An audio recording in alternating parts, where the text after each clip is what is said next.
Good evening, listeners, and welcome to episode 61.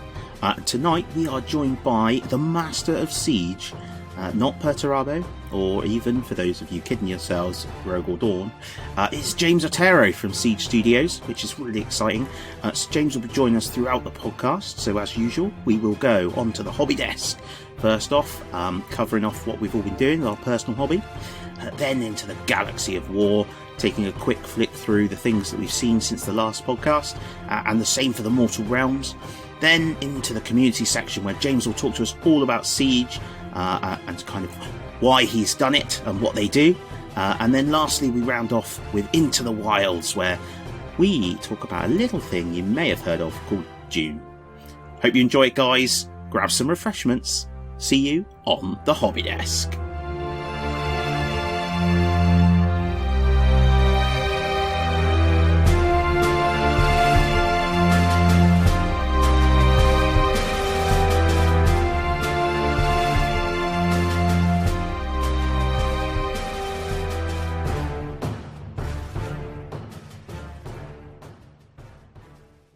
Hi guys, and welcome to episode 62,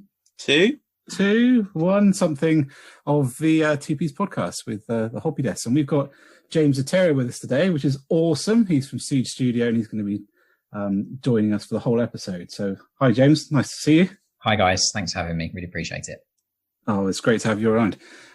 So we've had a month and it's been Christmas, so there's a 50-50 chance that nothing was done or lots was done. I mean, who knows? Who wants to go first today? I'm just looking up which episode it is, and I can't even get the website right, which is ridiculous. I think it's 61 because last one was 60, wasn't it? Well, I would pretty much lead it to be 61. Yes, Ben, very astute. I can count. I think it would be really cool, actually. So, obviously, James, you as a commission painter, spend a lot of time on other people's stuff, but do you still, you've just mentioned to us in a bit of the preamble about a knight army, but do you still do much of your own hobby, and have you had a chance to do any over the sort of Christmas period? So this Christmas, I only had Christmas Day off this year, purely because there's lots of things happening in the background with the office, and obviously not having staff in because of the new lockdown.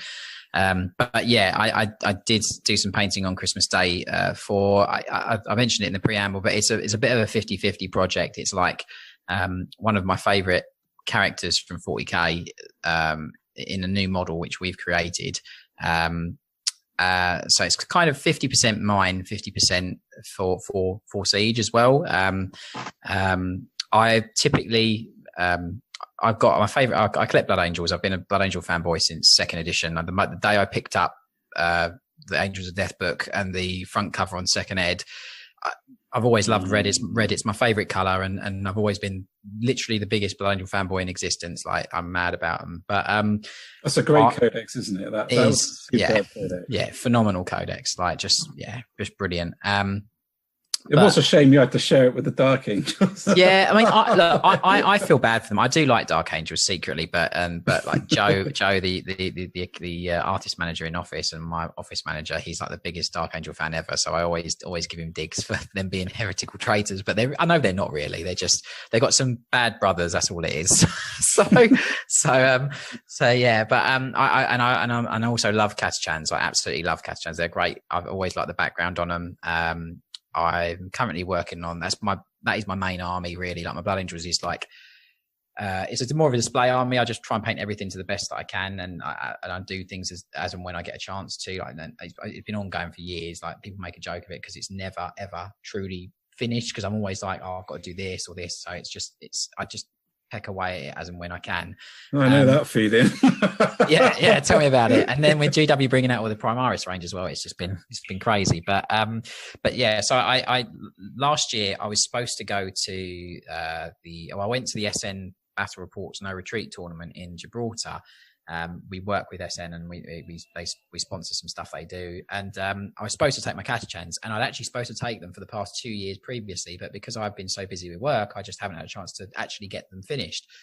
So it turned out I didn't have enough time. So I literally painted 6 knights, 3 armigers, or the Forge World ones, the Moiraxes. I painted 3 of those, and then 3 big knights in 2 weeks. I literally just got them done. Like, you know, otherwise I couldn't have gone. But yeah, so really I've only done a few bits and bobs for my Catachans, 6 knights, and I've painted 1.5 out of 3 character models that I'm doing for something that Siege is releasing at the end of January, beginning of Feb. So yeah, I haven't really had a lot of chance to paint.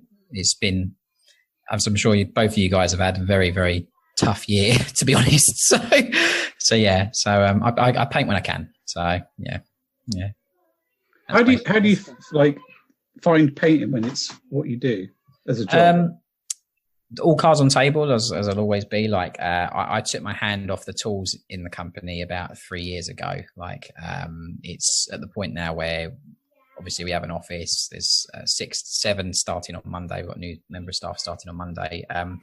But I passed over all my clients from when I started the business back in 2013. Like I passed over all my clients to the team, so I don't actually get to work on full projects. If, say, for example, there's something that one of my old clients says, definitely want you to do it, then I will do it. But that's very far and few between now, because I've pretty much passed over all of mine to the team and I just run the business now. So, you know, it's a shame. Like, I think you truly have to be massively invested into it for it not to destroy your own personal stuff, because I still enjoy picking up a brush, and I don't ever get sick of models. So it's, you know, it is what it is, I'm afraid. So my hobby is very limited for myself, but I get to see loads of cool stuff all the year round, and it makes me so jealous because I don't want to give it back.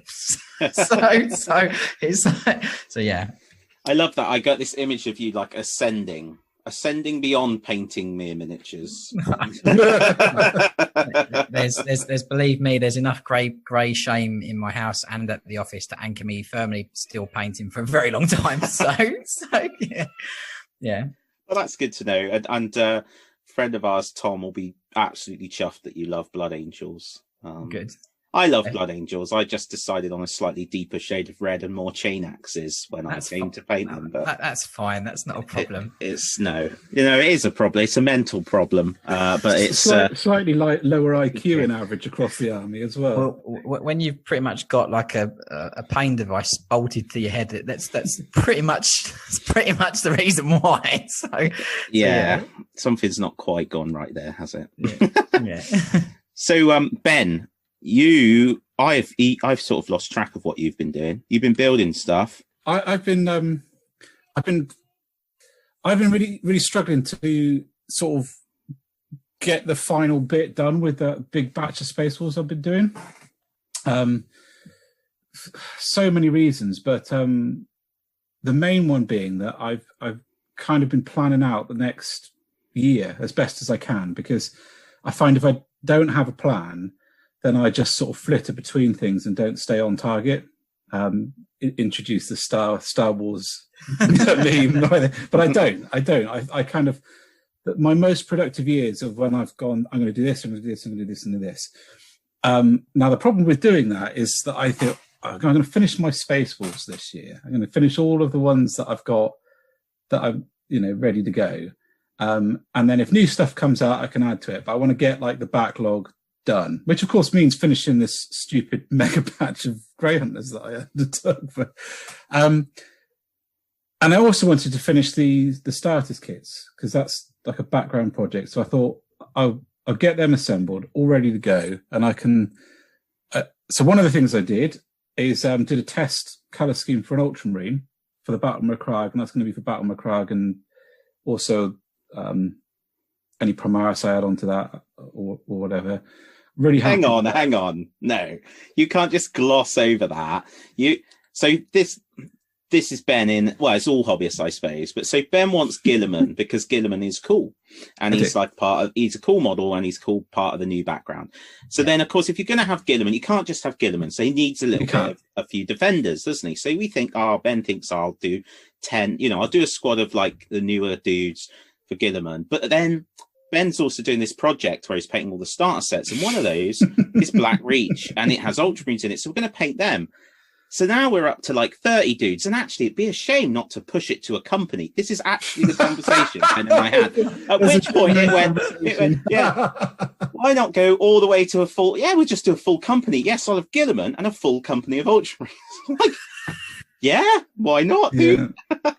That's how grey shame escalates very quickly. Absolutely. Yeah. Well, that came out of part of the thing that I thought I might be able to do is the Exorcist company that is a sort of side project that's running for a while, which is going to be the colours I paint my Indomitus. And I was assembling all my Marines, and because I've got so many bits, I thought I'd just see how many I've got. And I worked out I did have enough for another 2 companies. So, yeah. I should be honest and say the only reason, the only reason I'm not in that boat is, unlike Ben, we're different in as much as I get periods where I get so overwhelmed, and then I just think, right, well, I'm not going to do that, and I'm not going to do that, so I'm going to sell that, and I'm going to sell that, and I'm going to sell that. And when I left, because I worked for Games Workshop for 5 years, and when I left and I was on a bit of a hobby slump, I sold a load of stuff, and it paid to have a new kitchen in the house, which was good at the time. But now that kitchen just reminds me of those Imperial Armor books that I don't have anymore. But yeah, that's the only reason I'm not like inundated by piles of stuff. It's not through any more self-control. Absolutely not. No, I'm the same. Like, I knew it got bad when I had to have 2 shelves in the storeroom to put most of my grey shame. I was like, it's only when you put it on the shelves, I was like, I really have a problem now. And this is basically a meter wide racking unit, and like each shelf is probably about 50 centimeters, 60 centimeters tall. And I've specifically chosen the one underneath the top one so I can go all the way up to the ceiling. So I was like, yeah, I really need to sort this out. This is bad. So yeah. Yeah. I'm not going to say a word. No. So what I did then was I kind of worked out what I wanted to do over the next 5 years, which I thought was quite a good idea. Yeah. There's loads of gaps, and I thought this year it's going to be starters kits, including the Indomitus box twice, because one for the Space Wars, one for the Exorcist, and my Space Wars. And I thought that would be fine because I'm just not very good at planning this kind of stuff. And so then I thought, well, I'll put how much time I think just the Indomitus box and the Space Wars were going to take, and it came to 82 weeks. So if I get them done this year, I'd be surprised. But so then a lot of building stuff though. So a lot of the holiday was getting all of that stuff done. So both my Indomitus boxes are built now, apart from the green stuff on the Outriders. And I'm just currently doing the green stuff on the Aggressors, not the Aggressors, the Eliminators. So I've done, I don't know if you guys can see it, the fur cloak down the bottom, the cloaks, extra tubing and that kind of stuff. That's awesome. To make them more long fangy. And then I'll crack on with that. But I haven't really put a great deal of paint to anything the last 4 weeks. It's been mostly about getting everything assembled, ready to paint it, really smash it out this year. I can't even bring myself to put together 2 Indomitus boxes worth of Necrons yet. They're quite quick to build if it's any consolidation. It's the cleaning up, though. It's the cleaning up. Yeah. I can't face too much cleaning up. Yeah. I'd pay someone to do that. I was chatting to another friend of ours, Ben Chambers, today, and he's base coating. He's doing 20 Namati Thralls because we're doing like a Tale of Gamers thing between a few of us. And Ben never batch paints at all. So the most he's ever done is like 5 models. And he wanted to give himself this challenge. And he was doing base coats. He said, I hate base coating. I just hate it. It's my worst part of the hobby. And I said, well, my worst part of the hobby is building. I can't stand building models. So it's interesting, just different. Oh my gosh, building models just drives me insane. It's just, I think it's because in my head, it's not actually like a part of the hobby. Like I think about playing and I think about painting, but building, I'm just like, building is just an inconvenience. Yeah, I kind of see what you mean. I do. Like, I think long gone are the days of the wooden, it's not the wooden, the cardboard prop up Dreadnought from Second Ed box. If all the models are like that, that'd be incredible. But no, I don't know. Like, I enjoyed the building. I think it's like bringing those models to life, so to speak. They're nothing but just like there's so much can be done. I know a lot of things are monopose nowadays. Like, you know, I'm a big fan of the multi-pose kits. Like if you think of like the old Marine, or not old Marine, but the non-Primaris tacticals box and assault Marines and all those things. I really think that the building is like bringing those individual men and characters to life. So like, I don't know, like they're a bit soulless when they're just on a sprue. I don't know. So it sounds a bit sad, but I don't know. Like, I think. No, I get exactly what you mean. Yeah. The building is like creating that character, like, you know, I don't know. Yeah. But I guess it just depends what, so like when I'm thinking about what, like where I've built in my Khorne army, my goal is to have a big army to play a big game.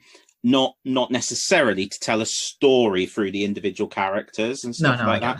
And so I think like when I'm sat down and I'm like, right, I'm going to put 50 cultists in my army, and then I'm building 50 cultists, I'm not really interested in the soul of any of them. No, I get that. Just want them done. I was the same with my cultists, my Iron Warriors that I used to have. I just literally was like, I've got to get these 50 done. It's just like they're going to die anyway. But yeah, no, I know. I do get what you mean. Like, yeah, I don't know. I enjoy the building part. It's the cleaning the mold lines off. I just can't do. Yeah. Well, I can't do it. I just could I get that? Well, you've got partial ownership of a 3D printer, Ben. I don't get any of them on my Warmaster models.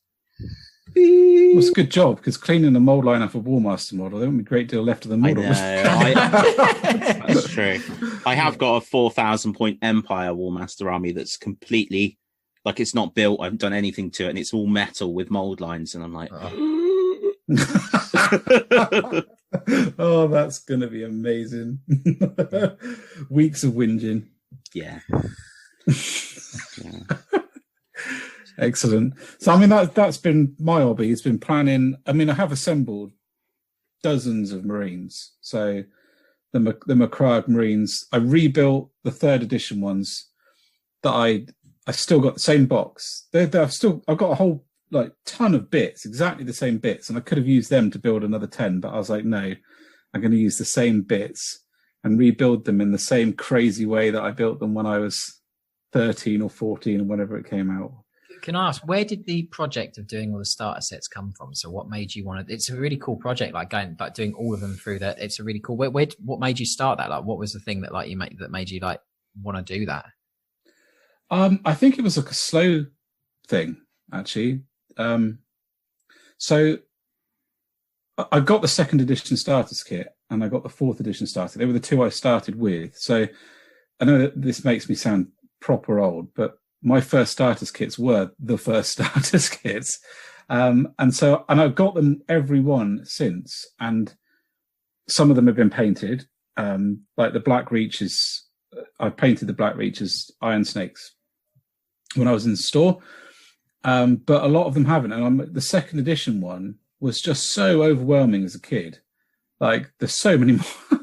So there's like the old 1 or 2 had paint on, and I think they got lost in the sort of darkness of time. But I got the replacements for them, and I got replacements for the elves and the goblins. And I suppose I kind of thought, wouldn't it be cool if I had them all and I had them all painted?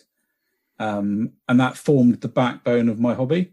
Yeah, definitely. Because I've always kind of had this idea that it's awesome, and this comes back from being a kid. You know, when people came over to your house, they didn't always have Warhammer, but they wanted to play, so they'd play with the other side of the starters kit that you had. So my kind of perfect hobby shed, as it were, would be to have my armies, but have small other armies painted so that people could have a go, even if it's just like the starters kit forces. Yeah, that makes perfect sense. It's a really cool project.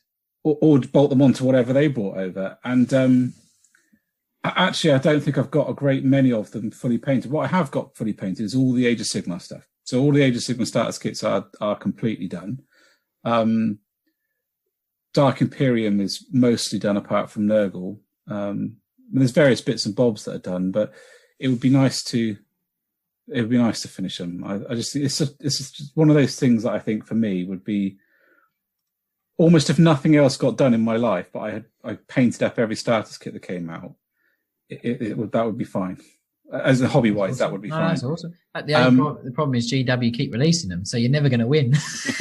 No, I had to kind of give myself a talking to that starters kits did not include Blood Bowl, Necromunda, and all of the other things that they were bringing out, and Warmaster and not Warmaster, Warcry. Yeah, you couldn't keep up with all of those starters kits. So, but the core starters kits, I think, is doable. Although they've put in a massive spanner in the works this time. I mean, what actually is the starters kit for Indomitus? I mean, is it the Indomitus box, or is it the other boxes? The one with the Sisters of Battle and Dark Elder in it. They've got that one now. They're kind of like starter box top ups. That's essentially, but different factions. It's kind of like But I'm thinking more of the core boxes that they released. Like, I'd say Indomitus is the star box. It's the core. Well, Dark Imperium and well, not Dark Imperium anymore, but yeah, Indomitus is the new starter box. I would say, in my opinion. I'd have to paint the scenery to have the other box. That's the only add-on. Yeah.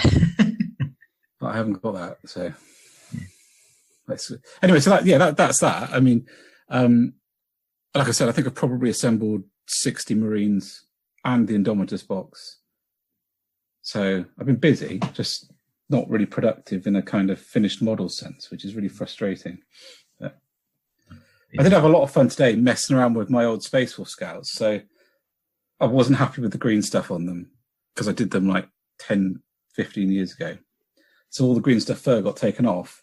But then that gave me a really cool opportunity to use the Infiltrator box set, the sprues, to add on like all the proper scopes onto their bolt guns and the little comms array. So now my Space Force Scouts are starting to look proper tactical, and I love it. I'll post a picture of that later, but that was my little thing today. So that's me. How about you, Dan? I know what you've been painting. It smells. Thanks. So I've been doing some Nurgle again as part to go along with this sort of tale of gamers. So as people that have listened to us for a while will know, I'm a Khorne, insane about Khorne. I've got big Khorne army for 40k and for Age of Sigmar, and I love them. I really do love them. And last year, so oppositely to Ben, really, I came into last year with no plan. Went to Warhammer World in January when you were still able to do such things. Got super excited and came home, and then across the year have just built and painted all of the remaining Khorne that I had outstanding to build up. So it's, I'm sure there are some people with much bigger armies, but I've got about 7,000 points now for both systems, with the demons obviously bridging the gap between the two systems, which is nice. So it was time to do something a bit different. And also, like, painting wise, I've always been, Ben calls me a box art wanker. So I just paint shit like the box. And I typically will go base coat, wash, highlight. It's like I've been cast in a mold of Games Workshop to do my stuff. But then gradually I've found like faster ways. I like to find faster ways to do things. So like I picked up some of the Vallejo True Gold thing colours. They're so good. And they're just immense and like comparatively for all like your armor trim and stuff. But then what I decided to do this year, and the thing with the Nurgle is I started to look more at sort of grimdark / weathering, that sort of painting. And Ben went on to me for ages about this. I used to have all my paints organized alphabetically because I painted to the guides. So I painted, and I always wanted, but as part of my turning over a new leaf, I've done them all by color and shade now, as Ben tells me is the only way to do it. You're nodding your head to that as well, James. So I am. Yeah. I think I'm possibly outnumbered here, but because with the Nurgle, I've just gone mad. I've just gone like, right, what am I going to do? And I've started working on it. I've done like an almost white armor, but with a hint of green on it. And then there's all sorts of enamels going on and rust washes and different glazes on the skin. That's the whole fun of it. Like the thing is like that's exactly what you mean. Like you've obviously done a certain thing for a very long time, so it's almost like learning something completely new by doing something completely the far removed from what you've done. Like, I completely get that. My own warriors were the same. I just treated them like, not treat them like rubbish, but painted them that they didn't care because it fit the background. And like the Nurgle, I see like the same as kind of like orcs. You've got a bit of freedom to do whatever you want to it, really, because it's that horrible kind of thing to it. I don't know how to explain what I mean properly, but I think you get more freedom with it to just experiment and have a lot more fun with painting them. Like it's not like a super clean Blood Angel or like a super clean whatever. It's you've got the liberty to then do the different things that you'd like and enrich that narrative through the wider creation you've got on the model, if you follow me. Yeah, absolutely. And like, I like the fact that if I make a mistake, I can usually just weather it. Exactly. Yeah. It's like, boom, done. Yeah. So, but I'm mostly focusing on the mortals. So I did, as my test piece, I did the Lord of Plagues, which is that classic model that was just amazing when it came out and is still amazing. Yeah. And now I'm working on 5 Blight Kings because our first sort of slot was supposed to be a hero and a unit of a battle line unit. And those are amazing models. Really, really quite impressive. And a lot of variety as well. I didn't realize just how many different ones you could build. Mm-hmm. So that's quite exciting for the future. So yeah, just working through them. The models themselves are almost done. I've just got the sort of streaking grind to go on and work through with that. And then I'll build their bases. But I've also done some Rift Stalkers. So they're a Primaris chapter from the Ultima Founding, white, come from the Raven Guard, but their sort of modus operandi is to look for opportunities to go through the rift, find like new ways through the Cicatrix Maledictum. So they're going to very much be around sort of Phobos armor guys and sneaky dudes. I've asked for my birthday, the end of January, for the Space Marine Interdiction Force that came out over Christmas, and there's a box that's exactly that size, cardboard box, downstairs from the loot room, which is a hobby place. So I'm pretty sure I'm onto a winner there. So yeah, I'm going to do that with them. So I did a few test pieces for them, and again, what's really cool is like when I was younger, I remember thinking about doing like a white army and thinking, no. But with these, like you get airbrush, Tamiya whites, and some, I stole from Andy Wardle, the Payne's Grey, like, and just sort of pin washing it in. And it's just like, white is just so, it's like the easy one now. It's like, done. And it's really striking. And people are like, oh, you've done white well. Oh yes, it was hard. Yeah. So, do that. But the trouble with Space Marines is they're all awesome. So I'm like, I'm going to do my Rift Stalkers. So I thought I better get the Codex. So I'm reading the Codex, and then obviously there's like a double page on each of the first chapters. So I read the one about Ultramarines, and I'm like, oh, they're amazing. I got to do them. And then like the next one, and you read the one on the Blood Angels, and I said I love blood. I was, I'll have some blood. They're amazing. Then I read the one on the Space Horse, and I was like, they're rubbish. Right, moving on. So I read. Does Ben like them by any chance? Yeah. No. But anyway, this continued, and then I got to the Salamanders, and I love the Salamanders. So I've got this sort of idea that may or may not come to fruition, which is do the Rift Stalkers to do all the like Phobos guys. But then with the things like the Eradicators, the Melter Gun guys, and the tanks and all, and do like more of a mid-range fire and flame salamander sort of contingency, because they're just so good, and I just want to do them all. So. Yeah, they are. They're really the background to the salamanders is great. They're like, even though Marines are seen as like this, and the Imperium is seen as good, even though good is seen in variable degrees, like the Sallies are like the kindest, nicest Space Marines. They actually care about human populaces, and you know, I think them and Blood Angels are very similar in that sense. But they're not like Black Templars or whoever, just don't care. Like they just don't care about human populaces and things. But But like, they're really, really cool. Yeah, they've got a great background. Yeah, I love them. I love them. And then lastly, I had been resisting the urge strongly to do any Star Wars Legion because it's Star Wars and I love Star Wars. So, but you know, I don't need another game. Don't need another sci-fi game. Don't need it.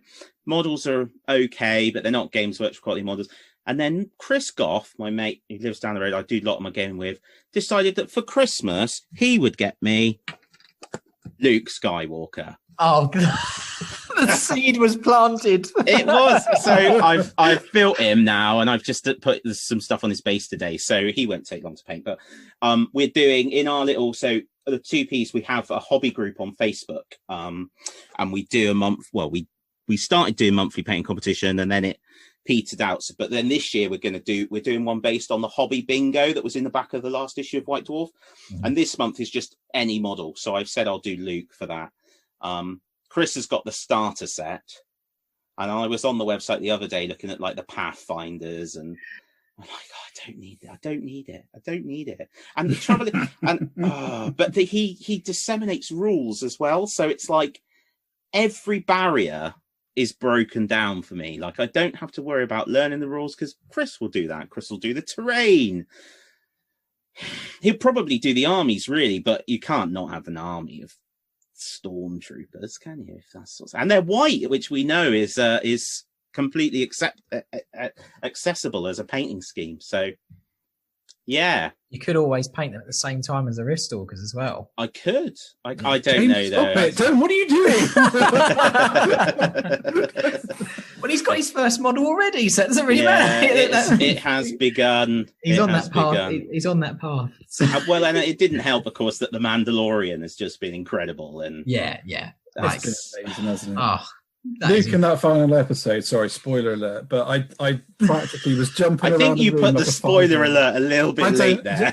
Well, if people haven't watched it, they don't deserve to be protected by now. Oh my goodness. It's been on the television long enough. Yeah, like that was, I think, like on a massive off tangent, like from 40k or whatever, but like that episode single-handedly, I hated all three of the films. Like, I hated the new ones, absolutely hated them.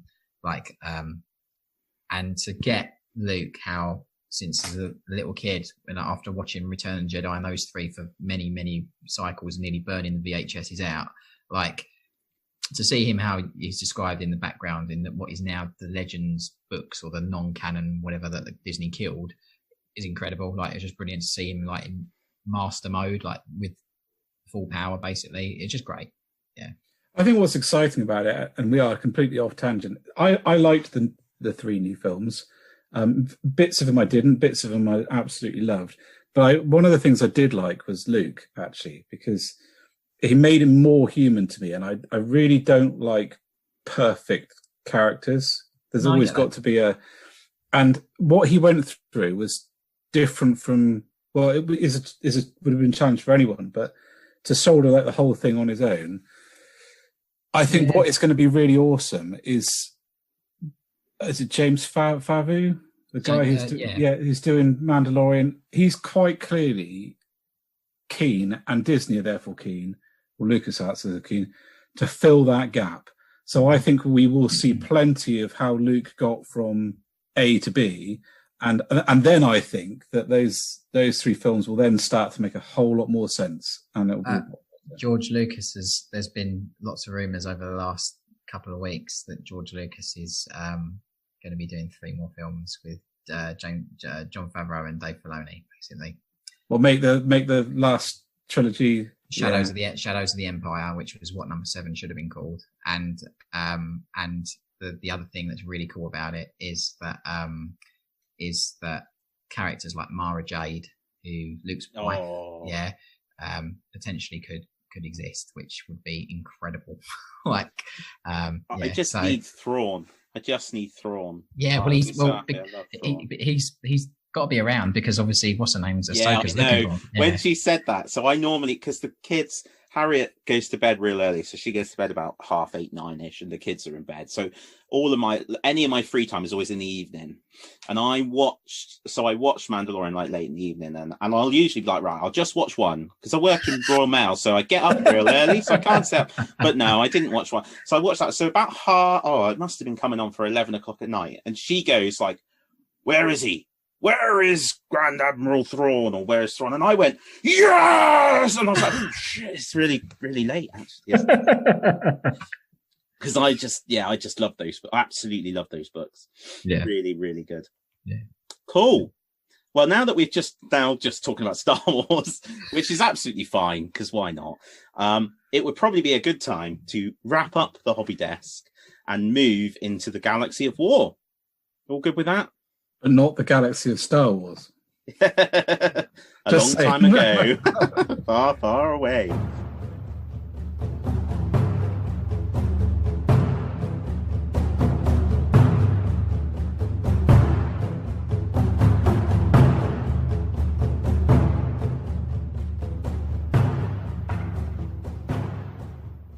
Okay, welcome listeners to the grim darkness, the far future. We have just been nattering away about Star Wars and Star Trek, both paradises really in comparative to the grimdark of 40k, where literally hell itself has torn across the galaxy and is pouring out stuff. So yeah, I'm not quite sure even what Picard would do in the face of that, if I'm honest, but hide in the toilet. Possibly. I think the Klingons would have a field day, though, wouldn't they? They'd love it. Love it, yeah. They would paint all the bird of preys red and rock on, wouldn't they? So yeah, I don't think the Klingons would have much chance of not walking down the red path, would they? No, not really. So they'd end up there eventually. None at all. So, it's been a little quieter, but over the last, since a sort of month, just over a month since the last one on 40k stuff. Tend to see that though. Usually they have like a lead up to Christmas where it's like, whoa, and then there's a little lull while we get through Christmas.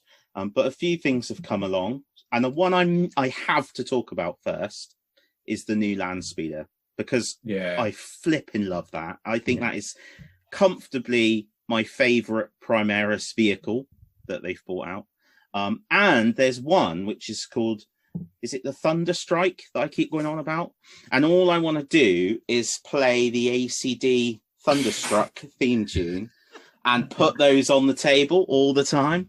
And at work, the guys have, it's Ultimate Radio, I think it is. It's good though, because it has like loads of rock and stuff like that. And most days they play Thunderstruck, and I'm just like, yeah, I've got to get me one of them when it comes out.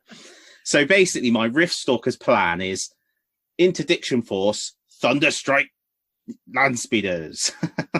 So yeah, I'd love to see them do a land speeder like the Storm for the Phobos Marines. So sort of an open-sided, transporty one. I think that would be really cool. But I appreciate that they have got hover tanks now, but yeah, still doesn't replace the concept of a flying drop insertion thing. I just think that would be wicked. I think it would be cool. But it's a fantastic model, isn't it? It is beautiful. And the 3 variants is really nice. Different weapon loadouts is great. I have to agree. I'm a bit hit or miss on the Primaris range. Like some of them I think are really good. And again, I'll always be super black and white. Like there are some Primaris models that I just absolutely detest. But I think the land speeder is the best Primaris vehicle that's come out, definitely.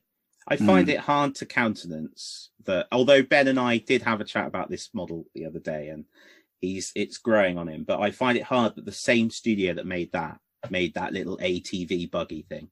Oh yeah, I'm like, oh my goodness. Now I know it's growing on you, Ben. It is. I'm afraid it is. Yeah. I'm not afraid. Do you know it's like folds up? You know those little like scooty things that you can fold down into like the size of a briefcase? Yeah, it's like that, but for Primaris. I was reading about it in the background. It's all like folded up and then it just folds out, and then they get on it and just go down the road and then drop off your car and then get it out of the boot, fold it back up, drive back. Yeah, but I really like that. I like the idea of that, so that one of the things I like about the Primaris is they're doing what Space Marines should always have been, which is tactically flexible and have equipment to solve any circumstances. So we've always had like basically 3 styles of troops, or 4. So the Scouts, Assault Marines, Devastators, and Tactical Marines. And they've really been very blueprinty, and that's fine. We've kind of got used to that because realistically, a Space Marine on their own is an incredibly adaptable thing. But now that they've got this concept where a group of guys could be deployed in an area and need an ATV, and some kind of ship can just drop a thing and it unfolds into an ATV. I think yes, and I think you're absolutely right. But I don't think really you need to be able to deal with all combat situations up to and including Mario and Luigi rocking up and asking you to have a race with the princess, do you? Or lift up the side and see that it says Fisher Price on it. So I agree. Like the ATV, like I don't personally, I don't really like the model. I've seen people convert it and it looks great. Like I've seen people do lots of different things with it. Like they've even made the back automated, which I thought was quite cool. But yeah, I think it's a bit hit or miss. Like some things are exceptional, like really, really good from the range, and then some things are just. I think they've gone too far with like the change. I know the timeline has passed onwards and things have moved forward, but the whole thing was always been that technology is stagnated, if that makes sense. That's why like a Land Raider is seen as this relic that if it gets destroyed, they'd send a whole company after to try and get one back, or whatever the case may be. Like now they seem to be able to pull new technology out of anywhere, do you know? So it's just, I don't know, like, you know, it's a little bit against what the 30 or 40 odd years of background has said, but never mind, it is what it is. I kind of happy about it actually, because it got to the point where I know that there's going to be so many people listening to this being like, what are you talking about? But it kind of doesn't make sense that there's no innovation, that there's no moving forward, that there's no, what happens if I mix this with this? A tech marine, for example, is so profoundly intelligent that he would make most of our engineers look like school children. His understanding of technology is hundreds of years in the training on Mars, and then, you know, add into that the Space Marine brain, which is phenomenally more capable than ours of multiprocessing and data storage and thinking outside the box and doing all of those things because it's genetically essentially different. Mm-hmm. And then it's been psycho-trained to be even more exceptional. I think, and that's just a Space Marine chapter. I've always thought that there would be people innovating new technology, and it just kind of feels, it kind of feels a little bit okay because they were really pushing the very envelope of actually, what are you doing? Where is this going? Is everything going to die? Because if you push it any further and put more genes to the cults on Terra, for example, where do you go? What are you going to do? I see what you mean, because I think maybe the reason why is like the death blow that happened to fantasy, the original fantasy, is, and it stagnated. I think because obviously, I think that's why what's been done has been done, because you do need something new to keep it going and keep the interest there. I do agree completely. However, I think the way that they could have done it, and this is just my humble opinion, which is just like everybody's got an opinion, I think they should have, in the books, when they were bringing different campaign books out, within those books, they should have said the discovery of this new STC, blah, blah, and they could have put the seed for the new things within previous books that would have laid the ground path, rather than just going, here's a Mario go-kart. Like, you know, they could have done it so that it was a bit more smoother of a transition, rather than just dumping new models on us that we've like, well, where the hell's that come from? Like, you see what I mean? Like, I think there's a way to deliver it, and there's a way to deliver it. And I think possibly the way it was done, in my humble opinion, wasn't the smoothest that it could have been. So that's the way that I look at it. Yeah, I guess it must have been really interesting to have the conversation, because the hobby is all about emotion and emotional reaction, isn't it, to everything? And to sit in a room and sort of suggest that, because people like Alan Merritt and that are up in HQ and whatever, that for a long time looked after the worlds and the background and all, they know this stuff inside out. There's no way that they would have come to that decision without discussing the fact that actually a big part of underpinning 40k is this idea that the Imperium as man's technology doesn't change and it stagnates. They'd have had that conversation and talked about the emotional reaction that fans would have. But then I guess ultimately they just got more excited about the idea of putting in cool new bits and pieces and adding stuff in. And I guess, you know, as I've already said, laughing at the go-kart, the ATV, which incidentally, if it was a bit more dynamic, I reckon, and with a bit of weathering and stuff, you could do something with. But if we have to have one of those, but somewhere in the range we get things like the Land Speeder and the new Marine. I mean, when I painted the Rift Stalkers, I said to Ben, he had told me this was the case, but I don't listen to him really. And then quite often I find that he's right. They're just a joy to paint. You know? They really are. The canvas you've got to work with, there's more room to do things, but there's more panel lines and there's more going on that you can do stuff with. It's really great. No, I agree. Like I'm a huge fan of the intercessors. The biggest ones I don't really like. I'm not too keen on the aggressors. I don't like Gravis very much. Being frank, I just don't like the armor. Like it's just not my cup of tea. Like I most prefer it on the new Eradicate on the Eradicators. Yeah. I guess they got rid of the pot belly, didn't they? The pot belly was I think they got rid of it. And I think that's the thing. Like, but. Yeah, like I think some of it is just like I don't want to say hasn't been thought through, because it clearly they've had many meetings and stuff about it, but I just think the whole thing of the Primaris, it could have been done a bit better. Like, I'm not saying it shouldn't have been done. I think obviously that people have been making true scale Marines to the other miniatures for a very long time, and people making so I think it was needed, because Marines were the same size as a Guardsman and all this, and you want your models to represent the lore and narrative as best as possible. That's perfectly makes sense. I just don't think it was done in the best way, because the biggest concern for many hobbyists, and we had, you know, and I've had this in work and I've had this is we get asked, like, do you think that my whole entire collection of Marines that I've had for 20, 30 years is suddenly going to be axed one day, and all that money and effort and time that I've spent in it is null and void? Do you see what I mean? It's a huge thing for as a consumer and as a hobbyist to have to potentially deal with, if you see what I mean. So I just think it could have been done a bit better, but yeah. Hindsight. Beautiful thing. Talking about awesome models, let's talk about an orc. Yeah, because they're cool. So we have got, and I've looked it up, it's Gorzag and Gorzag Gitstomper and Nickit is his little mate. So they've come along. What are they even for? Like, is it just a random, it's Boxing Day, so we're gonna bring out this orc? He's the orc off the front cover of Gorka Morka, isn't he? Yeah, he is. Yeah.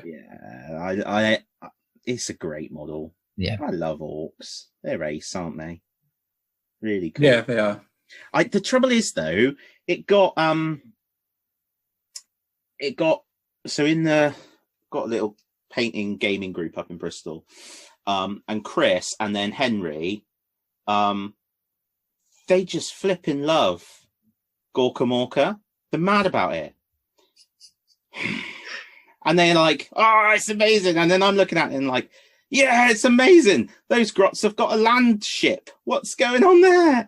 And we were talking about how we could do Gorka Morka, but with the updated models, and it would just be brilliant. And I'm like, oh my gosh, now there's another thing on the table. And my biggest problem with Gorka Morka was the wobbly bases. What, the weird sort of like sausage kind of I remember those. Yeah, because we had this chat though, because like they were obviously smaller, because you could only have the number of boys in your band had to be able to fit on in your the truck. wagon. The wagon is bigger now, so you wouldn't necessarily have to have the teeny tiny bases. Would you? I used to fill them with green stuff. so that they were weighted essentially, so that they wouldn't fall over, or you could mag so that your boys could literally. And because one of my mates what he used to do is test fit where all the boys would fit in the back of his, because you could custom make your wagons. You could make them as long or as big. If you had the teeth to buy it, you could customize your things as you want. So he basically used to work out how many boys he could fit in, like into the wagon, and then do all the magnetizing and everything, and then just drop all of his money or teeth on just getting as many boys as he can. And he used to have a wagon rock up with like 15 boys or something stupid like that in it, like if they could all fit in. So, but it was a great game called Orca. I think it's orcs and everything you can do with orcs, as in converting, customizing, all that kind of stuff, but like turned up to 11. Like it's just ridiculous. So how can we make orcs more ridiculous? So yeah. Do you reckon we'll see it back? I would love to. When, they released that Speed Freaks box, or I was hoping that they would do some kind of rules expansion within it where I know you kind of do fight each other in it from what memory serves, but I was hoping they would do something where you could have some kind of like Gorka Morka-esque style rules. Yeah. I think it's right for it. Like when you think about like resources, it can't be high on the end of how many resources it would take them to create it as a game. And you'd end up with crossover models. That's the beauty of it. Unlike Necromunda, where, I mean, theoretically, some of the models could be used for 40k. I mean, for example, the corpse grinders could be used for cultists, or the enforcers could be used for guardsmen, or any of the gangs could, but it's not a clear one. People would have to go, I want an army that looks like Escher for my Imperial Guard. Yeah. That decision. Whereas with Gorka Morka, if they released models for Gorka Morka, they could very easily, and this is what happened in the first one, the only difference between a lot of the models for Gorka Morka and 40k was the base that they came in the box. That was it. The trucks were the same trucks, the boys were the same boys. The metal models, you could have easily just stuck a round base on it, and you'd have had a war boss or whatever. So I think if they were going to redo the orc range, it would be a very easy thing to do. Just to sort of have a whole bunch of money put onto the models and then use them for both. Do you get? I'd love to see it come back. Yeah, it would be great. When something like that comes along, then James, have you got many people that want one? As in as a commission? The new boxes, yeah. Whenever GW drops something new, it's like obviously anything Marines is always like, you get obviously a lot of people ask about it. You get people who like for example, when Blood Bowl first came out, like people were like, I want to get back into Blood Bowl. I haven't played it in years, and this new game, the new version of it looks incredible. So we get loads. So for painting side of it and for commissioning, it does typically tend to follow the meta of what's released. But the beauty of it is you get all of that, and at the same time you get Tom, who's had this Primarch that he's loved for many, many years sitting on a box on his shelf, and he wants it painted to display quality or like to a really high end. Or you get someone who's stripped all these metal models from when he was a kid, and we just had some old metal Terminators come in, like the old ones where the arms stuck on the side like that. We had some of those come in. So you get a before, cool. but yeah, when the boxes drop, like obviously people are like, oh, I want that, blah blah, like So I think the only thing is obviously people don't realise that there is a waiting list, and they can't, they can't have it straight away, so to speak. But yeah, people do follow the meta. Yeah. How many painters do you have in your team? Did you say 7? 42. 42. So 7 in the office, though. Is that right? No, that's just office staff. Oh, that's office staff. Okay, so 40. Yeah. And your guys are all over. They work from home. We have a few at the studio, and then the majority of them are freelance from home. Yeah. That makes sense, because I know that Will paints just down the road from me. Yeah, he's just on South Coast. He doesn't seem to have moved. No. He's been to Wickford a few times. He's been to Wickford. He's come to the office, and he's come. He's come to mine and stuff. But yeah, like I think the fact that they are working from home has been one of the saving graces for this year, and all the stuff that's happened. Yeah. It would have been very difficult if we were all in the same building.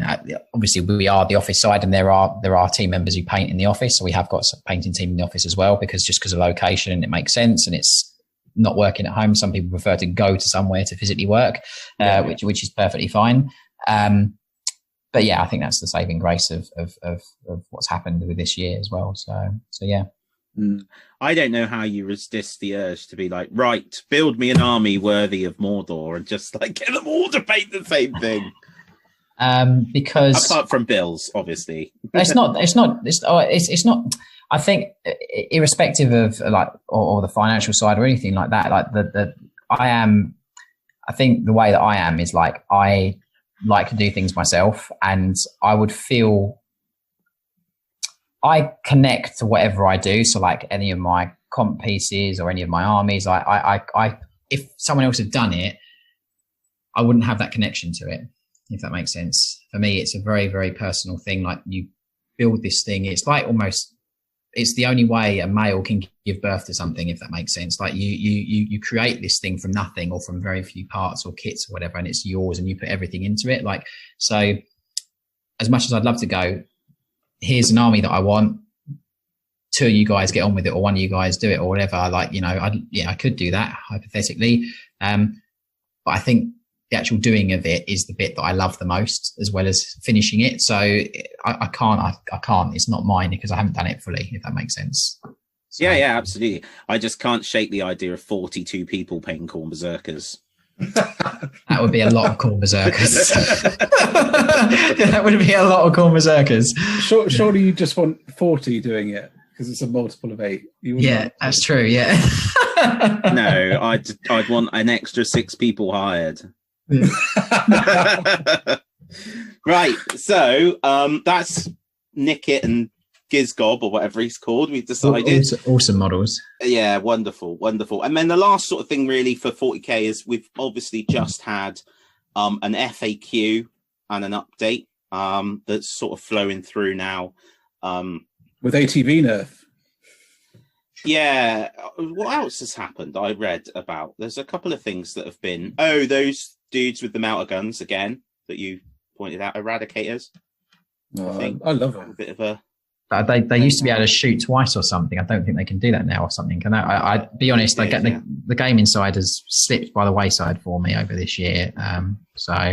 Yeah, me too. I haven't really looked at it, to be honest, in any detail other than to say it's here, and it also includes some updates to the app, more updates to the app from feedback, and a second extra month free.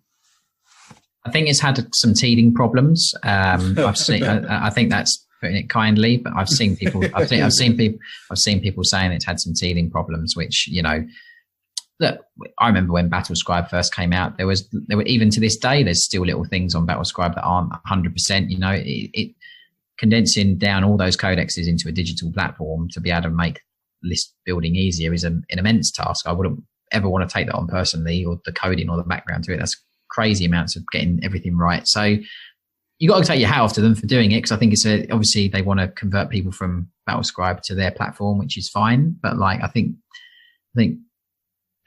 more preemptive testing and stuff would have been ideal. Yeah, I totally agree. So I think probably the biggest bugbear I've seen, and I haven't seen loads, and again, as we said earlier about Facebook being an echo chamber, you know, you do see the same thing over and over again. But it's the fact that a lot of this beta stuff's going on while people are paying for £3.99 a month or whatever it is for the app. Yeah. Now, and to be fair, they like you say, they've given a month free. Well, they a second month free. Second month free. I think it was an odd thing to launch the app before the builder was ready, because that's like the main bit. What I would say is, so I subscribed again, and with this free, because I thought, you know, you got to give it another go. And I got the Space Marine Codex, so I used the code to download the extra, like to put all the rules into it. It is quick to navigate. It's good in that regard. It's quick to navigate and find things. And where I've come across things that I don't seem quite right, like, so Khorne Berserkers, you couldn't, or you can't at the moment, like, they're allowed to swap either their bolt pistol or chain axe for something else. So you can have a guy with a bolt pistol and a chain axe, or a chainsword and a bolt pistol, or a chainsword and a chain axe. You can't do it because you can't swap one of the weapons. So I've just tapped it quickly into feedback and sent it off, because I kind of thought it's easy just to sort of complain. I think the thing is, but they're going to be. Go on. Oh, sorry. They're going to be inundated with people going, "Oh, this or this or this or this." I think. I don't know. Like I was talking to somebody about it yesterday, and like I think, given the fact that nobody can theoretically game very well at the moment because of everything that's going on, I think it's that this time maybe should have been used to get it bang on, and as soon as we can go back to gaming, then go, here's the thing, it's completely done, perfectly working. I don't know, like that's the way that I think maybe it'd be good to use this time to hone out all those cobwebs and get all those things sorted before going, here you go, guys, we want you part of the testing phase. You could have done that launch, and here's a free month. It works 99%. If you do note anything, let us know, and then we'll change it. And do you see what I mean? I think that would have had a better reaction personally. But sometimes the greatest innovation is done while it's launched. The right brothers wouldn't have made a plane fly if they didn't shove it down the blooming beach. So you might as well just do it. But yeah, so it looks good from what I can see. But I think the teething problems have just given it a bit of a bad sour taste. I think a little bit maybe. But I think I've said a lot on it before, but I think the first month was terrible. I really, really do. And I think they're going to have to do a lot to get a lot of people back who signed up for it for the first month, because there was a lot wrong with it. There was a lot missing, and I mean a lot. Like little things like the 40k rules section was just a link to a PDF, which is ludicrous, when you think about it. But I'm glad that I haven't looked at it on purpose for a while.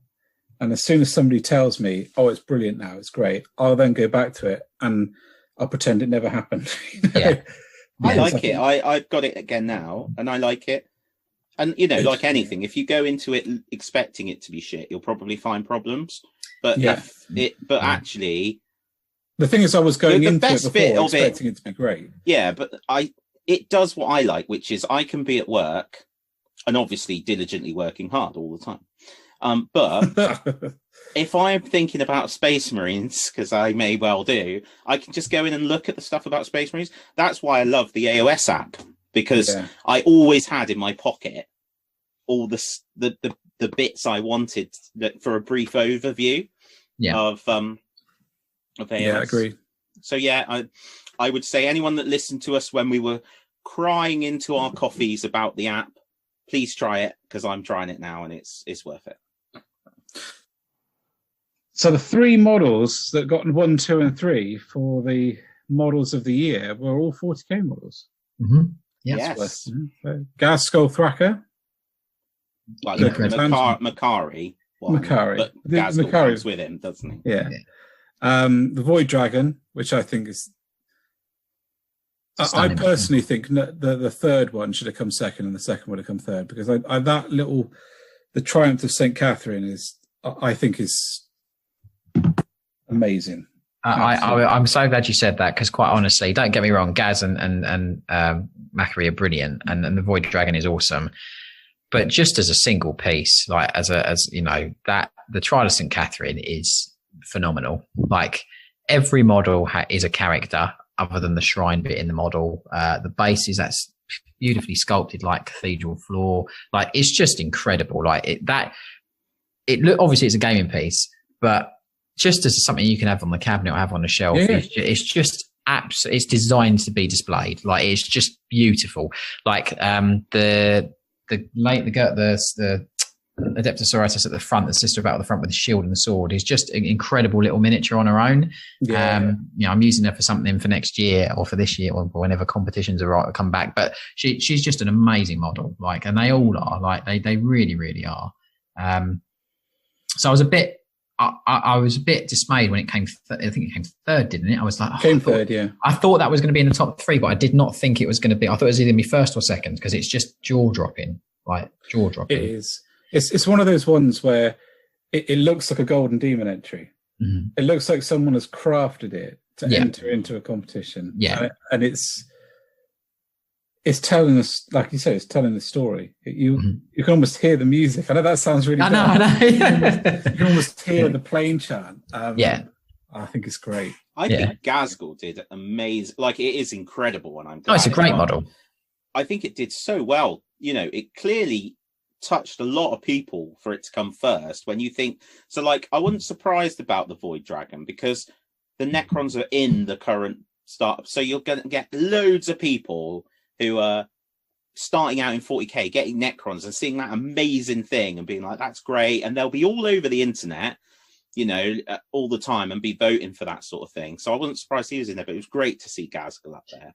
I think because I was sort of full on powering into the hobby when Armageddon, the worldwide Armageddon campaign happened. Yeah. And Gazgul got his metal miniature in that. Gazgul is really special to me. Yeah, he's a lovely, for that reason. He's an incredible model. Like really, really, really, like really nice model to paint, really nice model to build. Like he's just really, really cool.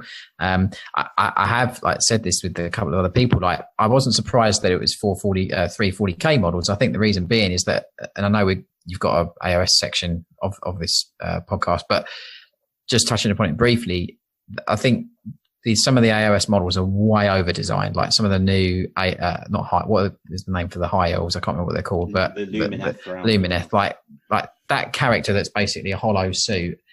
It's just way over the top. Like it's great. Don't get me wrong, but it's bonkers. Like it's just bonkers. But yeah, like I was happy with the top three, but I was really hoping the Trials and Catherine to come first because I just think it's incredible. So I voted for Barlim and Butterbeer because I just think that is an amazing model. It's because I love Lord of the Rings, like as the books. Yeah. And I just think it's so characterful and so lovely. And then it just stopped me having to decide on any of the big things. Did you vote, Ben? I did. What did you vote? Did you vote for Ragnar? Yeah, you did. Of course yes. you That's did. a yes. Yeah. No, I didn't. I didn't. I voted for the Triumph. Did you? Yeah, I did because I just when I saw it for the first time, I genuinely thought they'd got the heavy metal team and said, "Here's a bunch of bits, produce like an awesome diorama." And then when I found out it was a model, Yeah. I'm assuming, James, that's what you voted for. Yeah, I did. Yeah. Cool. I can't hide that in any way, shape, or form. It is amazing. Yeah. Right. Well, I think that's probably a good point to round out that section and head into the very over-designed Mortal Realms.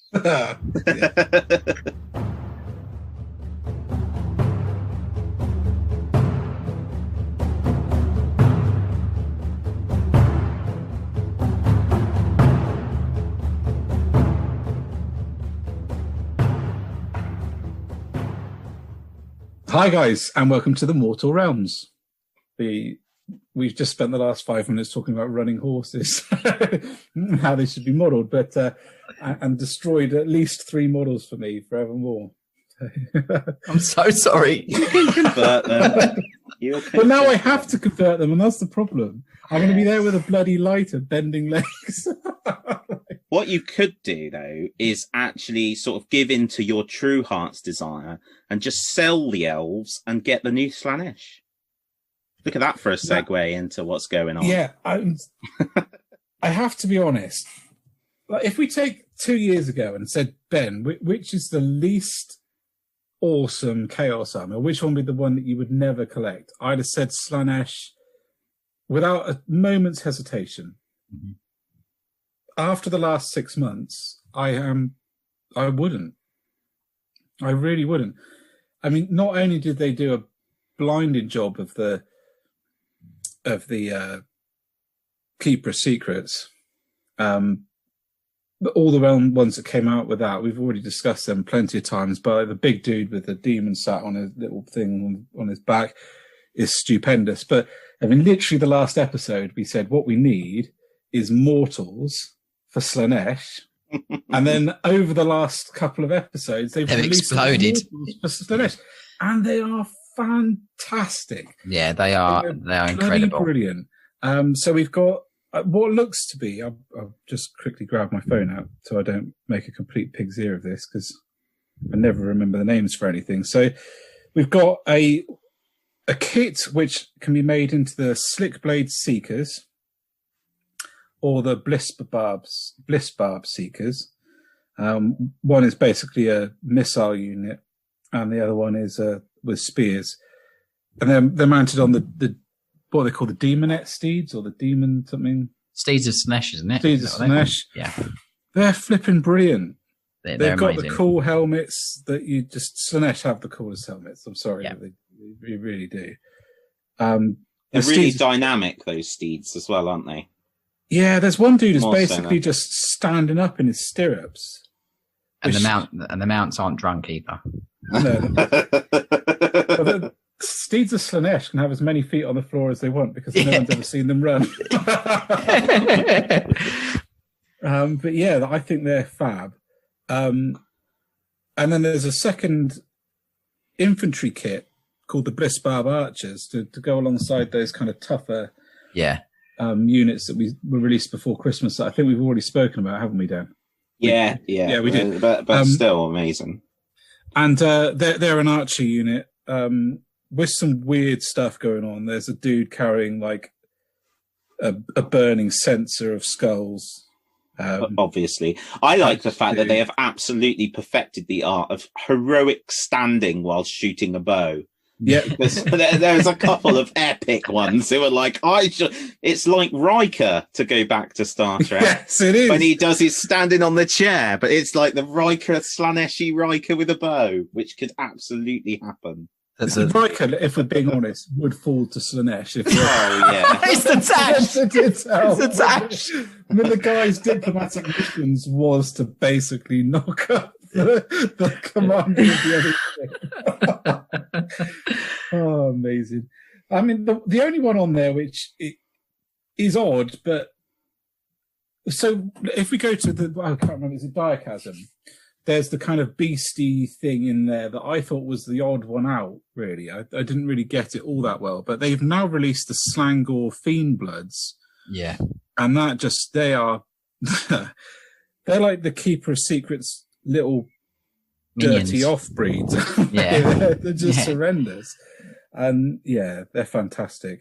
They've done an incredible job with the whole entire range from what I've seen so far. Like I can understand why people have been waiting for it for such a long time.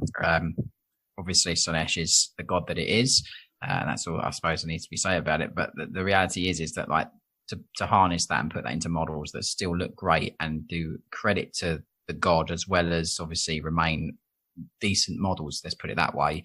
It's a difficult balance to maintain, but I think they've done a very, very, very good job with it. And you know, like that, you can't fault them. The models are absolutely incredible. Like they really, really are. And I think I mentioned this in the preamble a little bit, but like Age of Sigmar models, in my opinion, are way, way better in the sense of the overall quality of the sculpt, design, production, all that kind of stuff. I think that genuinely they tend to be a lot better than other game systems that are made by them. But yeah, very, very, very, very, very good. Like really cool. And they're painted incredibly. Like they've done a really good thing with all the colours and everything on them as well. Yeah. So they're just incredible. I love that fat dude on a cart. I was about to say, we've saved the best to last. Yeah, the best one. The Chaos Chariot, War Altar, Palanquin of just hedonism is amazing, isn't it? It goes back to what we were saying about the Triumph. It's a model that just tells this story, the whole story on its own. Yeah. So I mean, what you've got on there, other than the two guys pulling it, are just horrific. But you've got the guy whipping them with a cat and nine tails, which is fab. And then behind that, you've got some dude with a bowl of fruit to feed the big fat bloke on the Palanquin, who is just the most horrific thing. I mean, he's got his stomach sewn up, so I don't even want to know what's going on. Really. Yeah, it's incredible. But champion with the sword is just on its own would be like it's like the sister at the front of the trial with the sword and shit. It's there's just so many little intricate little bits that are just so good. Like I was walking to the office when it first came up, and I actually stopped because I had to look at it. I was just like, this is incredible. Like, it's so good. And then finally you've got the priestess with the I'll say peacock feathers. Yeah. But whatever, some similar bird. Amazing, isn't it? It's just. Yeah. But like I said to Dan when it came out, I mean, it's a crazy model. Yeah. It's fantastic, but that's a month's hobby. Easy. It's like the trial. It's the same. Sorry to keep flicking back to that, but they're very like centerpiece. This is all in one model. Like, it's just genuinely very, very, very impressed with what they're doing with like these sorts of models.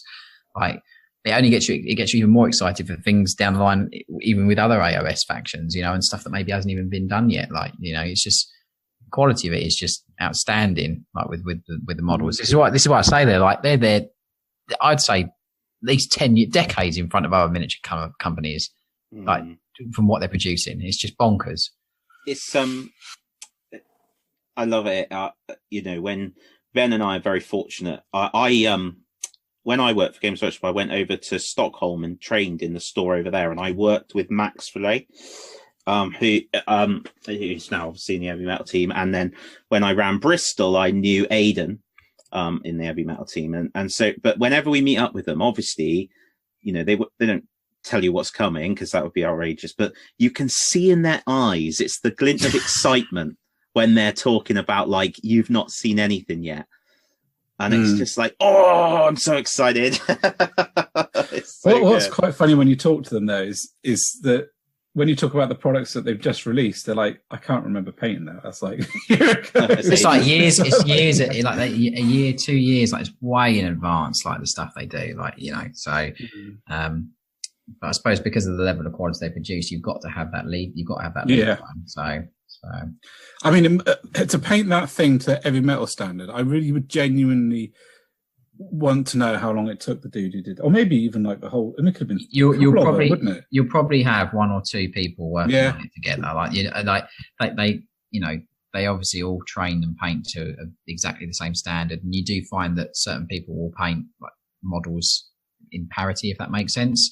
But yeah, you'll probably have like I keep bringing it up, and it's not because I'm like the biggest Charles and Catherine fanboy ever, but the reason I'm saying it is because, just as an example, or even with that Slannesh one, you probably have one painting to work on each of the character models, and then one person bring it together. One person will do the actual main thing or something. So yeah. Hopefully, when all this crazy pandemic is over, we'll get to meet up, and you absolutely need a Triumph of St. Catherine t-shirt. Probably, yeah. In fact, you should just get the office staff, and each one should have a different one of the characters on. That would be great. And then you could just all carry a massive, like, Siege Studios icon as an advert between you. That would be immense. So basically create our own Trial of St. Catherine. Yeah, essentially, The Triumph of Siege, you can. There we go. It would be brilliant. Right. When everyone's back, that's be in action. Guys, I've got a new plan for marketing. Go. Entrance into the next salute has to be done. Yes, that would be amazing. That is it.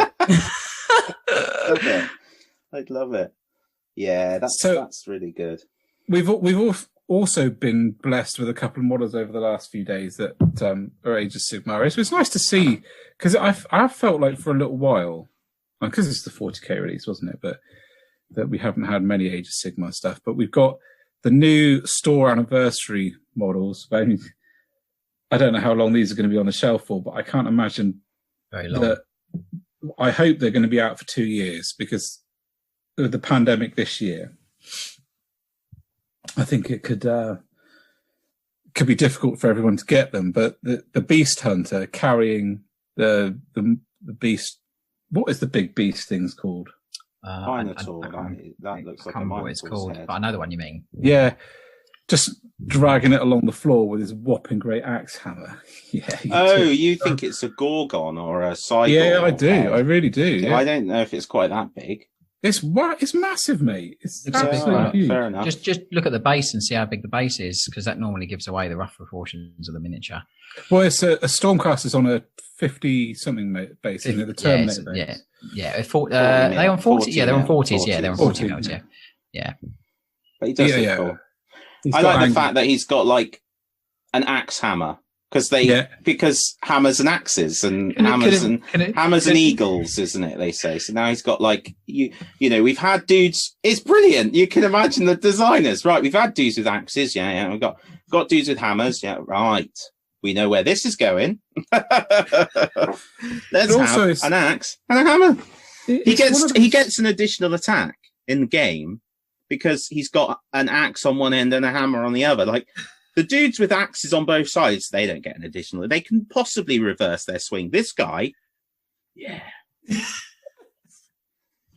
It's a weapon that I think that has been long coming. Really, it should have happened a long time ago.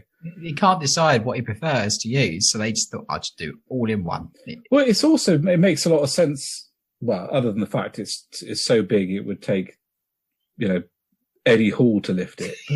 But, so, it's having a warhammer having a blunt weapon on one side and a cutting weapon on the other, and the skill to interface between the two does make a great deal of sense for a combat weapon, and you do see it. But the thing about Age of Sigmar is that there's so many varieties of combatants that having that ability to, because for example, a bladed weapon against a Stormcast would be useless, utterly useless. Their armor would basically been impervious to it, because bladed weapons don't cut armor very well.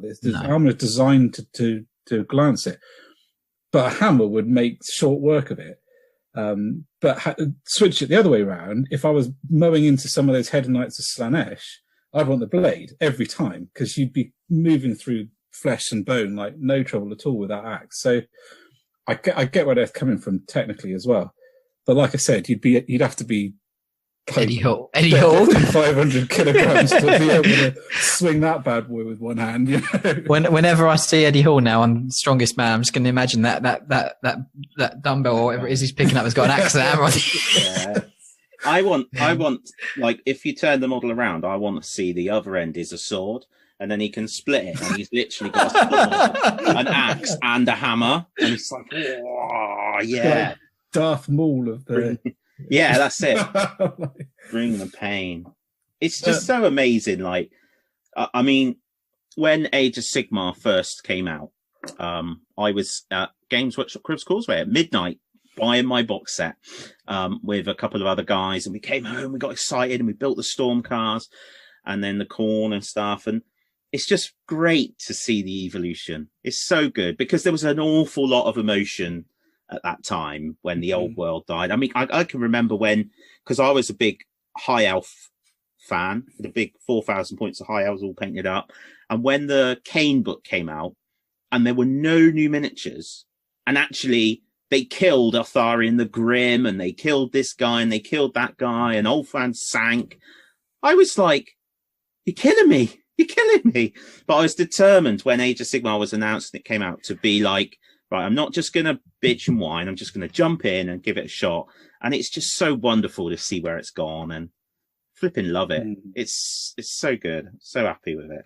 But the thing is, the old world hasn't typically gone because they're absolutely bringing it back. Admittedly, I think it's through Forge World at some point, but I think you're going to be able to play those things again. I think so. Like they realise that I think they wouldn't have the company they do if they didn't have the hobbyists and people that spent the money and built the armies and done all of that. So you have to, it's a bit of back and forth, but you have to at least give a function for those miniatures and collections that haven't seen the light of day for some time. I think it's ace. The old world setting is incredible. I loved it. Yeah, I loved it's absolutely brilliant. Like I'd really like at some point to get into the role play, fantasy role play. You know, it's really gritty. It's brilliant. It's really good. But so is the Mortal Realms. Really good. You know, really cool. You gotta feel sorry for all the Bretonnian players, because they're the ones that are like, well, I haven't got anything that matches what I done. But I still think within AOS you're still gonna have, it may not be Bretonnian, but I think you'll have something that comes out that ticks that box for them, because they're not human cavalry of some kind. Yeah, they're not gonna leave that demographic of fantasy players just out in the brain, so to speak. You know, they're not gonna do that. They'll suffice that. You know, It's like with Sisters. It's like with any faction that's not been around for ages. They then just drop it, and it's like, oh my god, like, you know. So like, it's well orchestrated. Don't get me wrong. You know. I think they're in a good place with the old world, actually, because one of the things about a current timeline or a current living world like 40k, like Age of Sigmar, is that the way they've always done it, and we kind of almost naturally assume that it's the case, is that with a new release, you advance the timeline. We're not stuck in one place here. We're moving forward all the time. So every new box set is a new campaign, and every new miniature range adds it. And the Tower are a really good example of that, in that their codexes are literally like the story of the Tau Empire. Yeah. You put them all together and put them together, you can see the evolution of their technology, and it even writes that into the text of the codex. Yeah. What Warhammer Fantasy Battle now allows them to do is to can that entire approach completely. So they can now go back and make models for the War of the Beard and the characters that were in play in the War of the Beard. They can go back and make the characters for any of the things that were written about in history that are just a thing in the past. They were the kind of fabric that made the current world what it was, but they weren't. We didn't have the models. You had to convert them. So I think it is actually the best thing that they could have done for Warhammer Fantasy Battle is to kill it dead, because he's stopping a timeline that had nowhere to go. It had nowhere to go. It was never going to go anywhere sensible. It would have just sort of stayed the same forevermore. Whereas now you can go back over. I mean, for example, they could now legitimately make Sigmar and his early Empire of Man and have that period of history and have models for that timeline. And I think that for me makes me even more excited about Warhammer Fantasy Battle. And the only way they could have ever done it is to stop the flow going forward. Yeah. To sort of stop it. Have a definitive timeline. We all saw it, like, you know, the latter years of fantasy, like the models just didn't come off the shelf. Do you know what I mean? And like in the shops, and you go into a GW store, and 99.9% of the demographic in there was playing 40k or painting 40k. Yeah. You know, I very rarely saw anyone painting, other than the one loyalist that will always be in there painting whatever faction they played. There wouldn't be a new player, which is what I'm trying to get at. Like, I think as a kid, especially with the way society is and films and all this kind of stuff, you don't get, when you think about it, like Lord of the Rings is obviously the only thing really in film that's come out that's got that fantasy aspect to it, whereas the majority of films that come out are sci-fi. So for a prospective purchaser going into the shop, if you've got 8 foot tall bolter wielding space marines set in the future, and you've got Knights of the Round Table, which are they going to relate to mostly when they go in the shop? Well, you'd think the sci-fi, and I think it's just a byproduct of other media that people have consumed or seen or whatever. I think, it's a shame, because I love the fantasy miniatures. I thought they're great. I remember what was it when you had the gangs, and you, not gangs, but like the hired different. I can't remember what it was called. It was used to have the different Dogs of War. That's it, yeah, Dogs of War. You could make an army out of all different types of units, and they all had different special rules and things that they done. I remember the flying guys that looked like they had kites strapped to their back, or like some of those were the best units they've ever made. Yeah, they were brilliant. Like, they were great. Like the pikemen and the guys with the siege shields. They were just absolutely wonderful. They were fantastic. They were awesome. But you know, AOS is still great. It's brilliant, honestly. You can't knock it. The rules when it first came out about if you've got a beard, you've got certain powers or whatever. There's nothing wrong with that. No, I'm joking. No, but I was saying the rules when they first came out were a bit wild. But I think it was just have a laugh with it, really. But yeah. I think that's one of the things that they were trying to do, honestly, was to stop people being so serious about it and reminding them that it is a game, although a bit of a hammer blow way. A little bit. So we do have one last thing to talk about, new releases, and it got dropped today. I don't know if you've all seen it. I haven't seen it, no. The Starblood Stalkers were previewed today. So that's the new Diachasm Serephon warband. And so we now have the whole lot of them. So we've got a Saurus, Chameleon Skink, 3 Skinks, and then a Skink. Oh yeah, the Skinks. Shaman. Yeah. Just looking at it now. They are wonderful. The Saurus looks. The Saurus is awesome. Angry as hell, doesn't he? Yeah.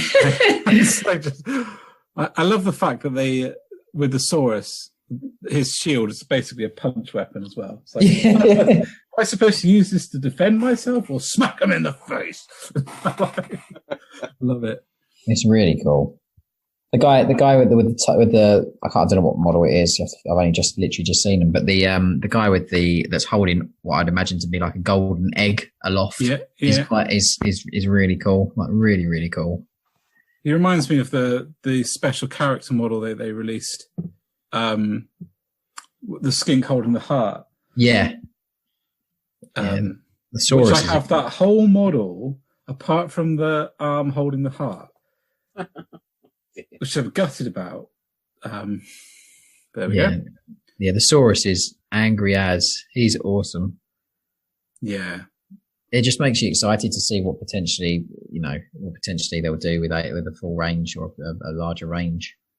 One of the things that I'm really excited for the future of Age of Sigmar is a redo of the Serephon from that kind of ranked unit look that they have now into like the more dynamic, designed to be on a round base, like the Stormcast and the the brutes, for example, for the Iron Jaws. They are designed to be on a round base, so they've kind of spread themselves out a bit. Because I think you'd end up with models that are like that, which is just fantastic. They are great. The leader is called Tixie Taka. Amazing. The diviner. Is the Saurus called Kick Your Ass? Hitty Facey? Yeah. The Saurus, the Serephon, really interesting because they've moved on from initially they were just the sort of remembered dreams of the Slan, but now there are actually physical spawning pools and stuff, which is quite cool. I did love though. There's a great bit of background in the original Realm Wars books when Khorne is getting a bit annoyed because Nurgle's trying to like take over Gairan, and then he, in a rage, he flings Skarbrand down, and Skarbrand's like rampaging through this clearing, and he comes across just a Slan mage priest, and he's like, "Rawr!" And then the Slan just starts like bringing into existence like whole armies of Lizardmen or Serephon, and it's just like Skarbrand versus everyone. This is brilliant. I loved it. Yeah, so they're pretty cool. The little thing at the end was pretty cool though as well. The sort of, I don't know if you've seen the article, but you had this guy, this here, where it's just like, ooh. That's a vampire. Yeah, you said vampire. I think he's got sort of a dark elfy feel as well. I'm really convinced that we're going to see some form of witch hunter / vampire hunter / inquisitor, and vampires, like a more vampire-y kind of thing. Well, there was one of the models in that like little video they did right at the beginning on Christmas Day or whenever it was, had stakes, didn't he? Yeah, little stakes in his belt. Yeah, they're awesome. And they've got rid of the last Inquisitor model for some reason, and it was a good model. So the Witch Hunter model. The Witch Hunter. Yeah. So I kind of think of them as Inquisitors after that book that I read. I've forgotten the name of it now. Oh, the Age of Sigmar one, where it's the old. Oh, I know the Callus. Is it Callus? Yeah, Callus and Toll. That's it. Yeah, he Yeah. came. They described. I think they called them Inquisitors. But they are. Anyway, so good. So there we go. That's our little roundup of Age of Sigmar. And a retrospect on Warhammer Fantasy Battle. Cool. So what we're going to do now is go into the community and quiz you, James, on Siege Studios. That's perfectly fine. Cool.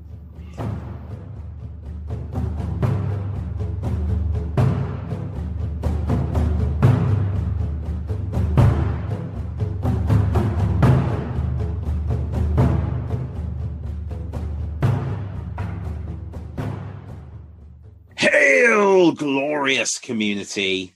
Thank you for getting all this way through. Broken up a bit today. You don't just have to listen to Ben and I, so it's hopefully been a little easier on your ears to get to this part.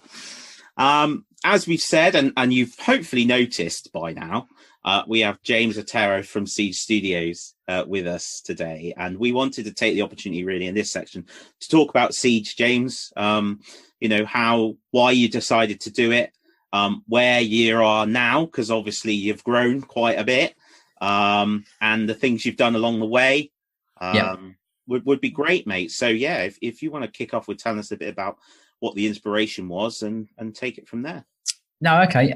So I got into like models and stuff at night. I got into 40k and stuff when at like 9 years old. Like my nan bought me a bag of like, in a charity shop, just some Space Marines in a bag, as you do, like someone just, giving them into a charity shop. And obviously I saw them and saw guns and things on them, and I was like, wow, these are amazing. So obviously my nan sort of was the culprit for me spending loads of money on toy soldiers for the rest of my life. But before that, I'd been doing models and things, but like airfix kits. Like my granddad was he fought in the Second World War. Like he didn't fight in mainland Europe. He was like an anti-aircraft gunner in London, and he knew every World War II aircraft you could shake a stick at, and took me to Bovington, took me to like all these places, like as a young kid, Duxford, National, all the museums in London.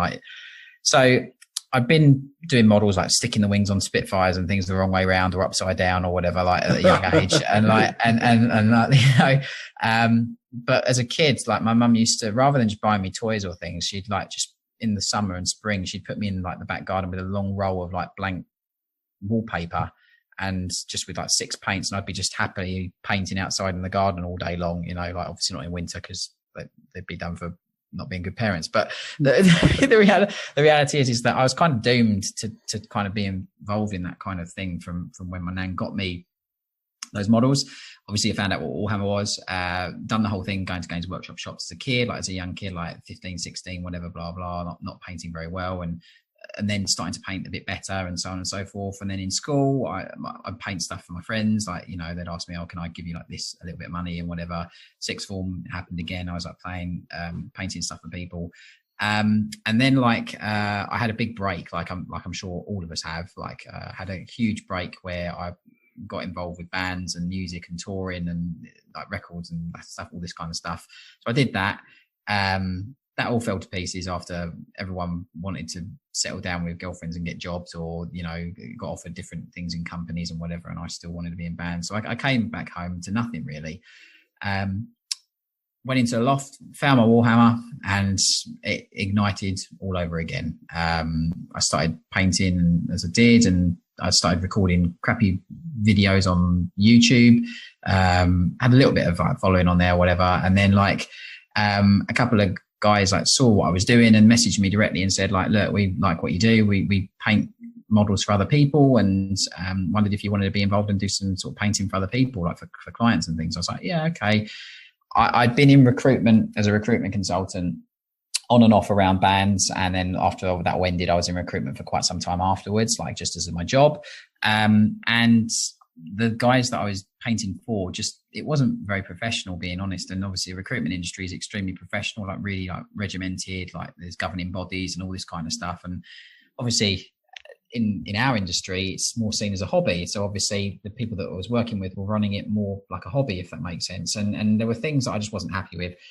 So I had initiative in sense of starting stuff in the past, like with bands and all this kind of stuff. And I just thought, right, I'm going to try and do commission painting, and I'm going to try and do it as professional as possible, and set something up that is a lot more professional for the client, for the business, for all that kind of stuff. And that's kind of where Siege started.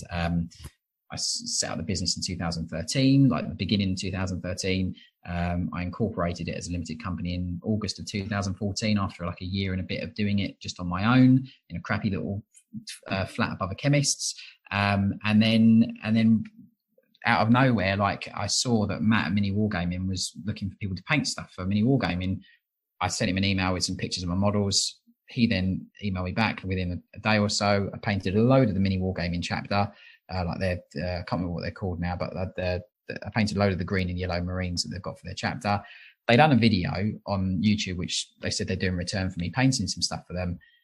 And I was going up to Warhammer World with one of my friends for like a Battle Brothers weekend, and my phone was just going like bonkers. Like I didn't know what the hell was going on, and I completely, all no jokes aside, I'd forgotten that they said they were going to put a video up. And then I woke up like the second morning, because it was like a stay over for the tournament. I woke up on the second morning with like nearly 1,500 emails. And I was just like, I don't know what I'm going to do. So it was either like not suffice that or grow. And that's where I started getting some friends involved, like to paint stuff. And then I obviously started saying, look, I need people to join the company and help me paint on a freelance basis. 8 years later, we have an office in Wickford in Essex with 7 members of staff. There's 42 painters that work for the company. Yeah, it's just gone mad. So I created a monster. so it's gone a bit crazy. You know, the one thing I would say is I'm daily, weekly, monthly, I'm humbled by this business and how it does, and what people say, like customers and things, you know. The industry is a bit like the Wild West. You've got lots of people who obviously it's not as commercialized as obviously other industries and things that I've worked in, like, but there's no regulation. So it's not like even though, and this is something that some people don't agree with me on, but like commission painting is a trade, I'd firmly believe that it's a skill that's been developed and it's time invested on painting better and time experience. It's much like a carpenter, like a plumber, like an electrician. You have to study, you have to get better. You have to study for commission painting, but you need to practice to get good, if that makes sense. And so I don't see it as anything dissimilar. But the difference with our industry is that it's not regulated. There's no governing body. These are the standards. Different people's perceptions and understandings of quality are very, very different.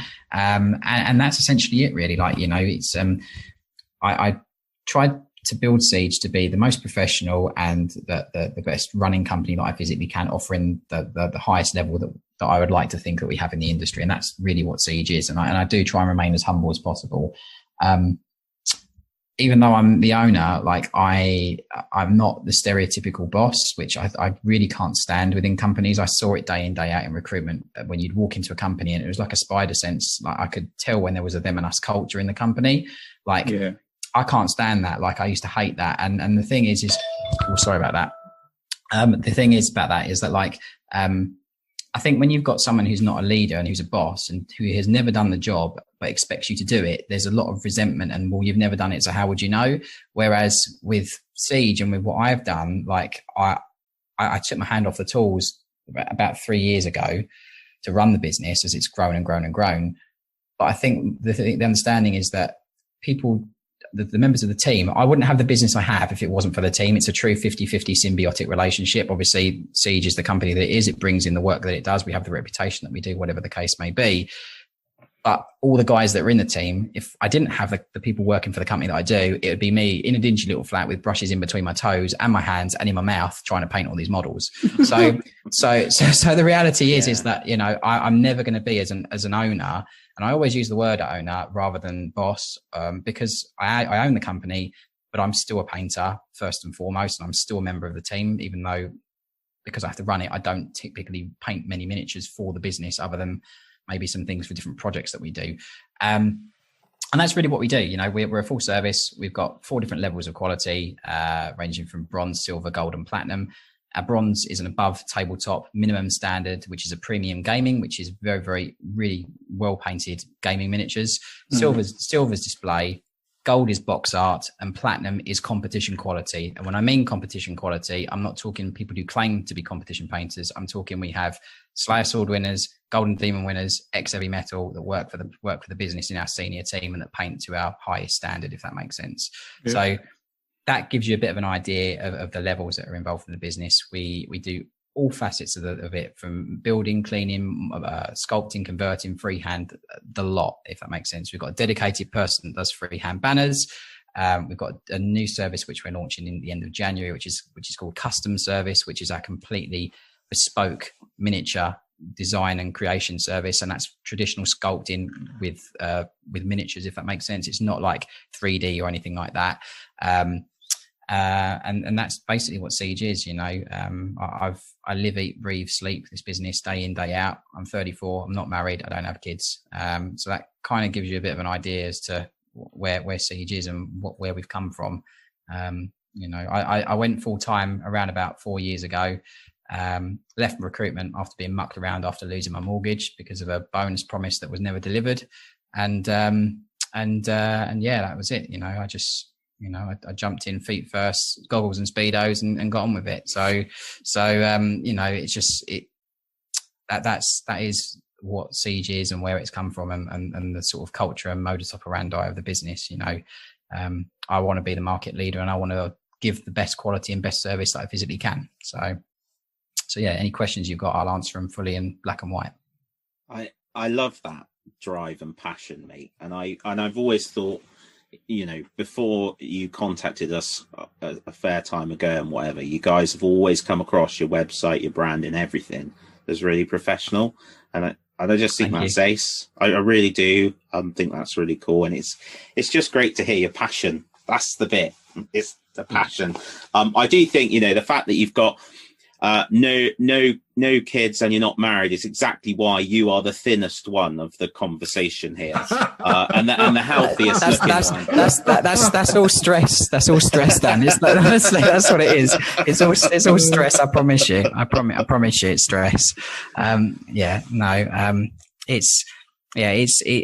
I said, like, I am truly humbled every single day. Like, there are things like, I mentioned obviously in the sort of preamble with the building that we're in, I went from my dingy little flat to another flat.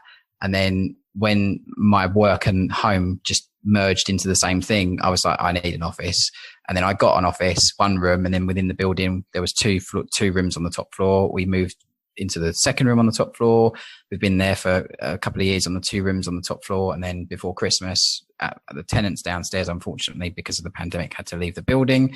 It freed up the floor downstairs, and then we've moved into the floor downstairs as well. So it's just been like over Christmas, like going, well, I've got 2 floors of a building now. And I'm like, this thing was like above a really crappy little chemist in a flat that really shouldn't have been rented out. Like, it just to where it is now, I'm just, it is like a child for me. Like, it is that the care and what I put into it and what I've done, the 50% of that. And then there's the whole other 50%, which is all the incredible team, which I'm so fortunate to work with on a daily, weekly basis, that are the other half of the business, which makes Siege what it is, as well as everything that got it to that point where I needed other people. It's just,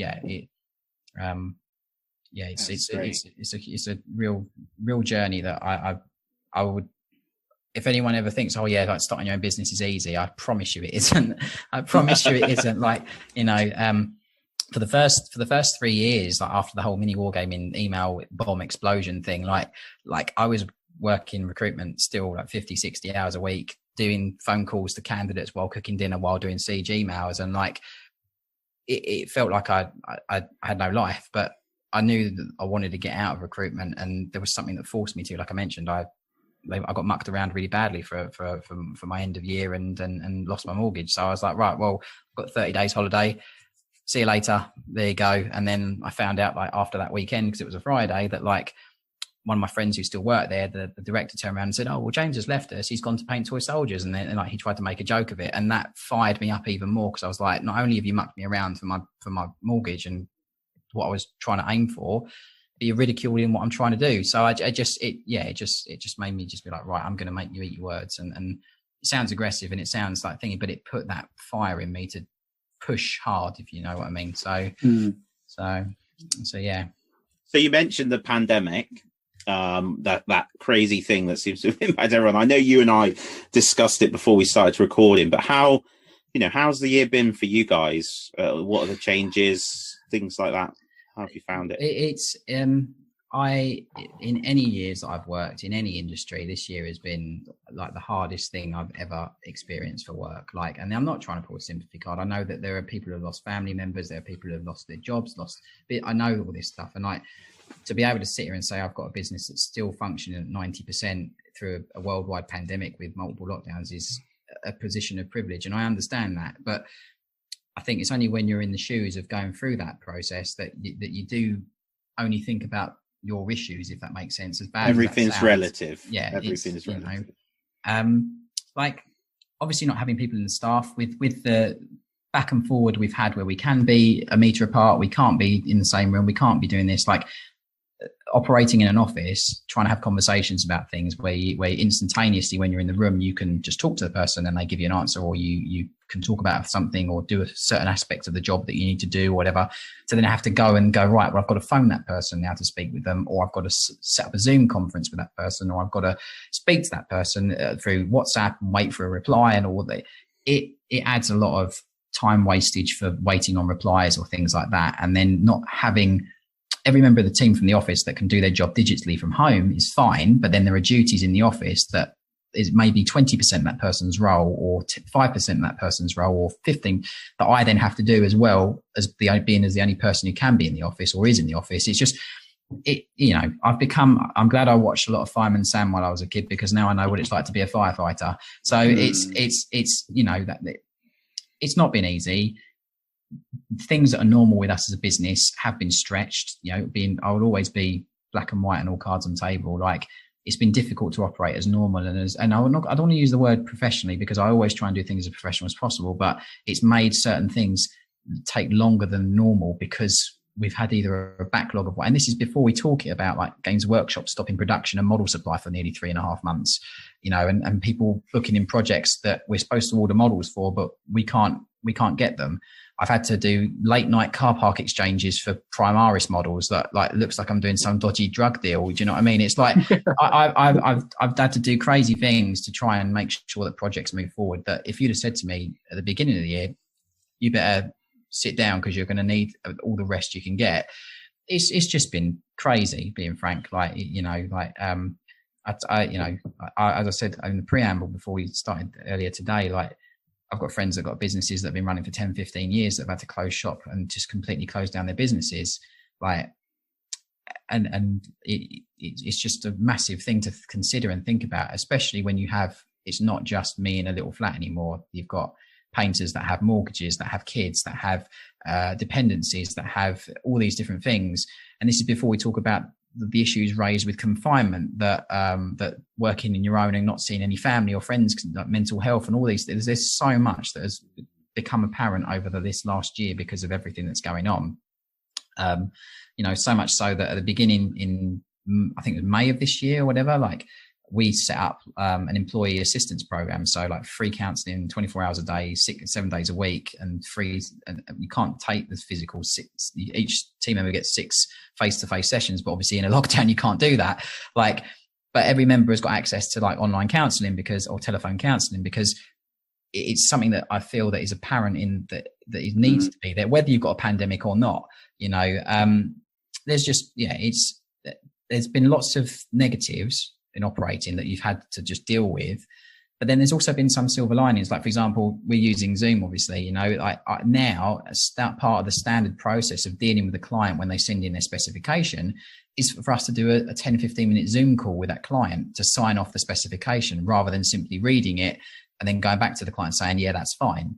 So now we actually have a video call with every client after a specification comes in. So there've been little things that like we've gone, oh, that's actually really useful. We're going to use that moving forward, despite the worldwide pandemic.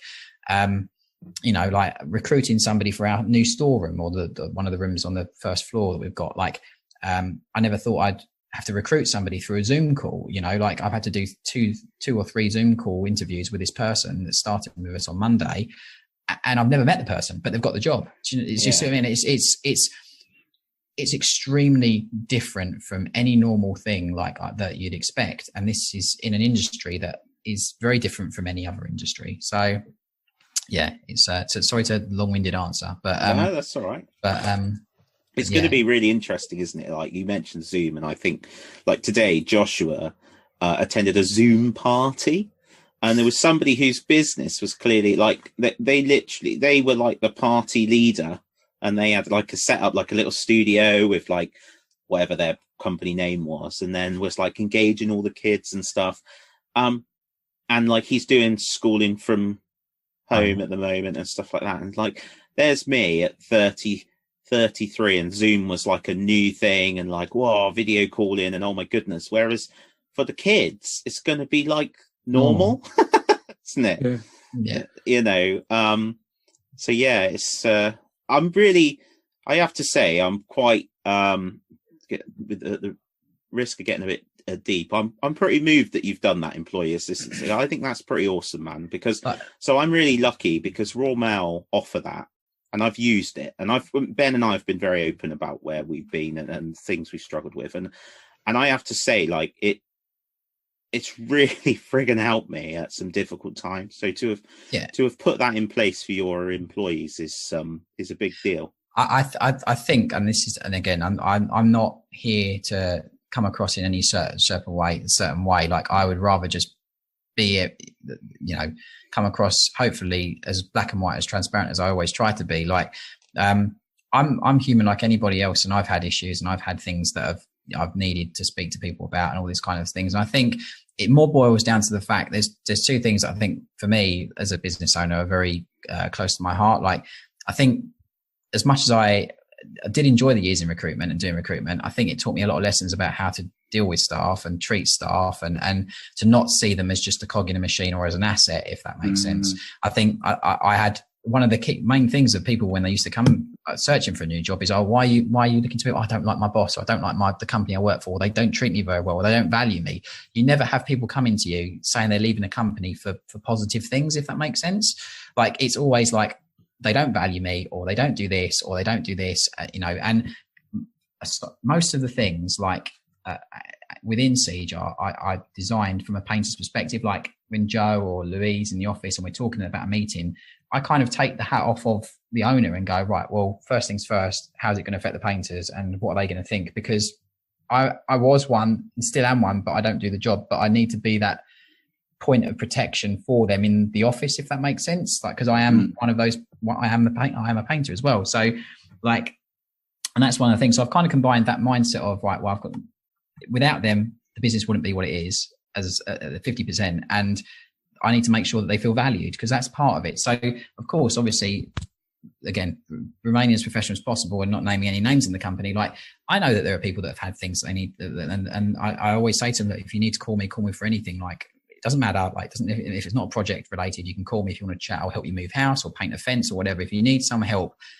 I try to be a step up to that 50% line for everybody, because then they know that it's not just about work, and it's just like they have got someone they can talk to. But I realize that I have to flip it from the other perspective. If you're an employee and you go to someone that essentially is, I hate using the word boss, but is your boss or manager or whatever, and you show not weakness, but you show that there's something afflicting you, your fear is that they're going to think more negatively of you. So that's why I thought, well, the EAP is a really good way, and like employee assistance program is really good. So they have like a completely unbiased person that they can speak to, and any worries they can just have that, because it's the worst thing when you've got concerns to not talk to people. Like it's the worst. Like, you know, you know, like I live on my own. Like my other half lives up north. Like my parents aren't in the country, so I kind of know what that feels like to an extent. But at the same time, like, I do have avenues to be able to talk to people, if that makes sense for me. Like, but some people don't. They aren't. You know, I am a bit of an extrovert, so I can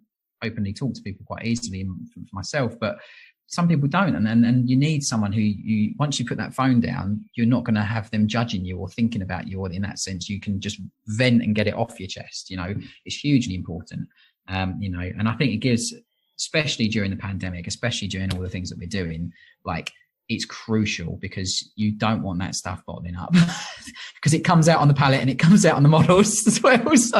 So, you know, but But yeah, so I think it's important. But the year has been horrible in a nutshell. Like it's not been any way, shape, or form normal. Like when Games Workshop stopped making miniatures for 3 months or however long it was, that's a clear example of why it is what it is. So yeah. I think it's great that support you've given it. To bring it back to sci-fi again, there's a reason why there was a counselor on the bridge of the Starship Enterprise. Yeah, exactly.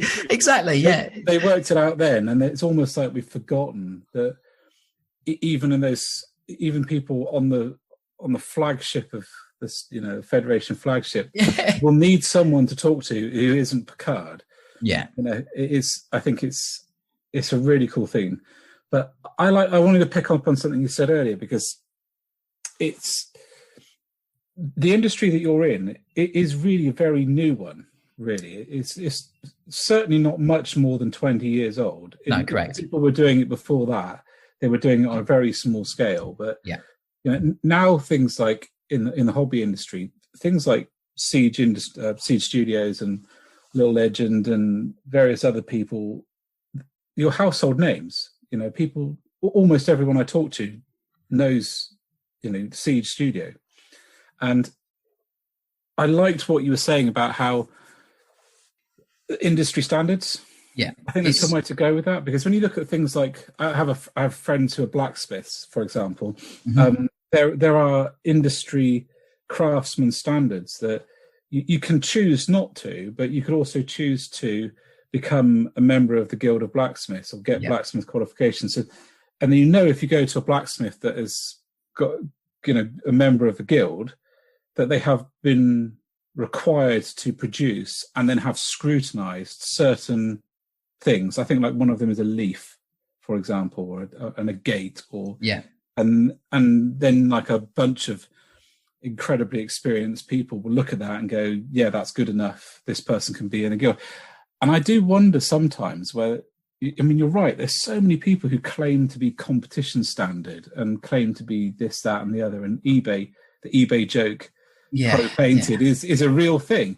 And I have often thought, wouldn't it be cool if there was some kind of guild or something where pro painters, literal pro painters, people who do it for money, can produce a model or produce certain things, have them vetted, so that when they present themselves, they can say, I'm guild accredited. Well, I'm just No, you're 100% right, and I firmly agree with you. Like I do. It's the reason where it's different and it's difficult, and this is the main crux of the problem, is that unlike, say, for example, carpentry or electrical work or any other trade, the physical object or task once completed is the way that it is. And like when you make a table or a chair, or you make a joist, or you make any of these things, it is that way. Mm-hmm. However, this is art, and art will always be in the eye of the beholder. One of the analogies that I always use is if you go to the Louvre and you see the Mona Lisa, your expectation of that is it's this phenomenal painting, it's huge and whatever. And I know before I actually physically saw it, I thought it was going to be this incredible masterpiece painting. When you actually see it, it's this tiny little thing. And the reality is that your perception of something, my perception of it can be very different from somebody else's, because it's art. So one person will look at it and be like, that's an incredible painting, it's worth millions. The other person will be like, it's worth that much, but look how tiny it is. And look at it, it's not painted. I don't think it's painted very well. So you kind of you're amalgamating a trade with artistic creation that is taken upon and decided by people in different ways. Mm. So it's a very difficult thing. And that's why I don't think there is any accreditation. Believe me, coming from recruitment that is more regulated than any system ever, like you background checks, CVs, passing exams, all this kind of stuff, to then go to an industry where it's like, right, well, we do this and we do it this way and other people do it another way, but there's no universal, this is how it is done. That's why Siege as a company pays out lots of money on an annual basis for Trustpilot. It's not an international governing body, but it's a third-party review site that we can't physically tamper with, and we can't go, oh, here's 15,000 reviews, they're all fraudulent or whatever, blah, blah. We the reviews that are on there are reviews of the business, if that makes sense, you know, by a third party. So it's not accreditation, but it is a form of accreditation, if that makes sense. But without going into too much detail, because and I don't mean this, obviously, that Siege is a business at the end of the day, but Siege has inherently within it something that from day one I created, which is our own form of internal regulation, which is in tandem with the levels that we offer. So every team member understands the levels that we offer and understands what credentials are for each of those levels and what the minimum expectation is for each of those levels, if that makes sense. So we don't have a public governing body that go in the industry, these are the guidelines for tabletop, because everybody knows that tabletop is like, I don't know, it's like trying to find a needle in a haystack because everybody's is so different. We have our own internal regulation that means that all the team know these are the standards. This is the minimum expectation. This is what has to be done for us as a company. What other people choose to do is down to them.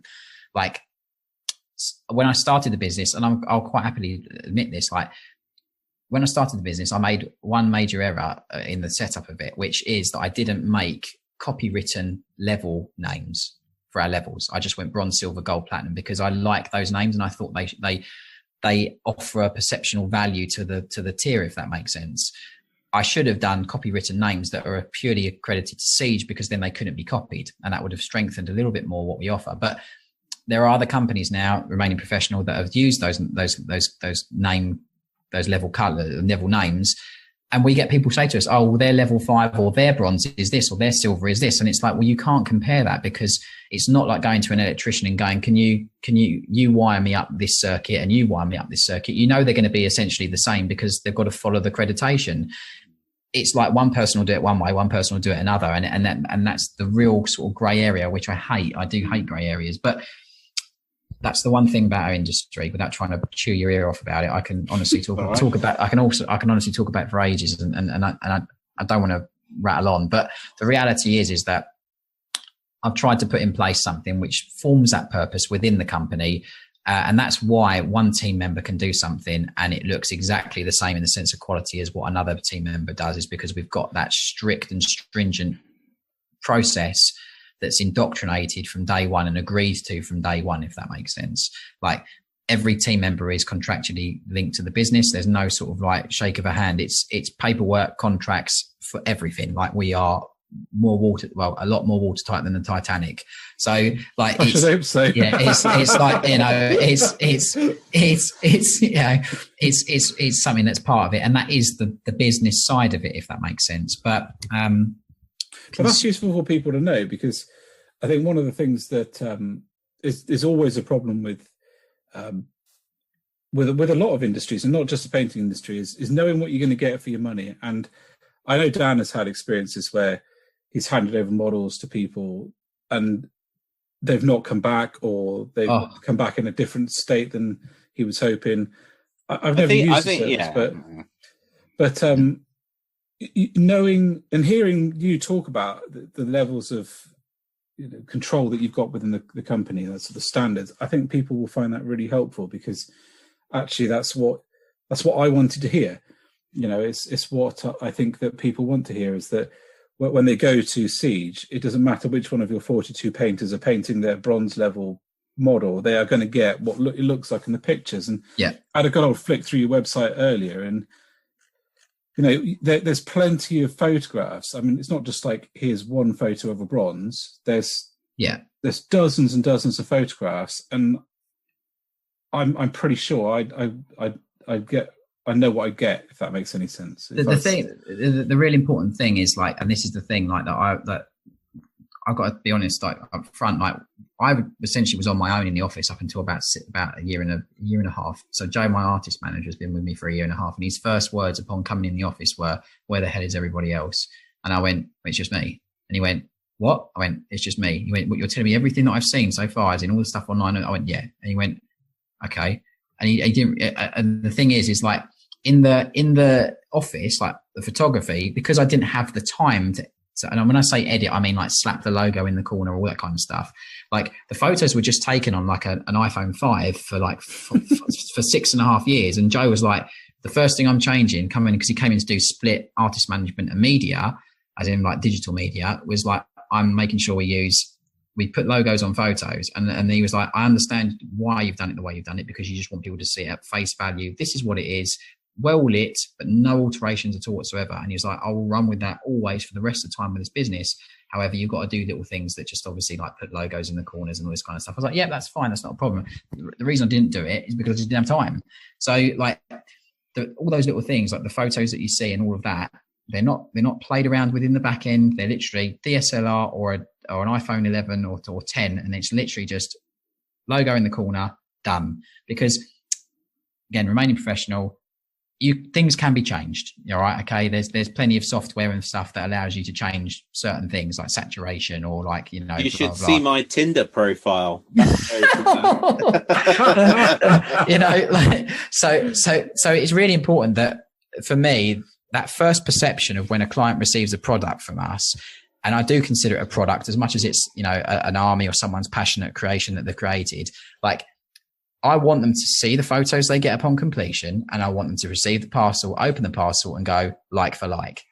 The biggest thing for me is like, oh, I've got it and it's not the same, or I've got it and it's not right. There are many ways to counteract that. And that's in a stringent spec writing process for the client, which is something we operate. Like, it is extremely strict and it has to be strict. We don't do any form of quoting through social media messenger. Like, I hate messages. How much is this through Facebook Messenger or Instagram Messenger? We're a professional business. Go to the website, complete a contact form, send it in. We don't talk about anything through social media because it's not considered professional. It's considered, oh, I'm just talking to someone on the end of a messaging service. It is super important for us as a business. And I know that lots of people do stuff through social media messenger. It's just not, I don't think it conveys professionalism or a regimented process, because someone could come back in a week's time and go, oh, I actually want them yellow rather than pink. You know, like it doesn't convey that for me as an owner of a company. Like, so yeah, like you are 100% right. Like, you know, it's our industry hasn't been around for a very long time. It's not like it's been, you know, like you were saying, like blacksmithing or like electrical work or like carpentry. It's not been but our industry is not very commercialized because it's seen as a hobby and it's seen as a pastime that you do to enjoy, which it is. And like, when I'm outside the office, I'm a hobbyist like everybody else. I love a certain faction. I paint models of a certain faction. I love certain books, certain characters, all that kind of stuff. But when it's in the office and then we're doing work, it is a business and you have to treat it that way.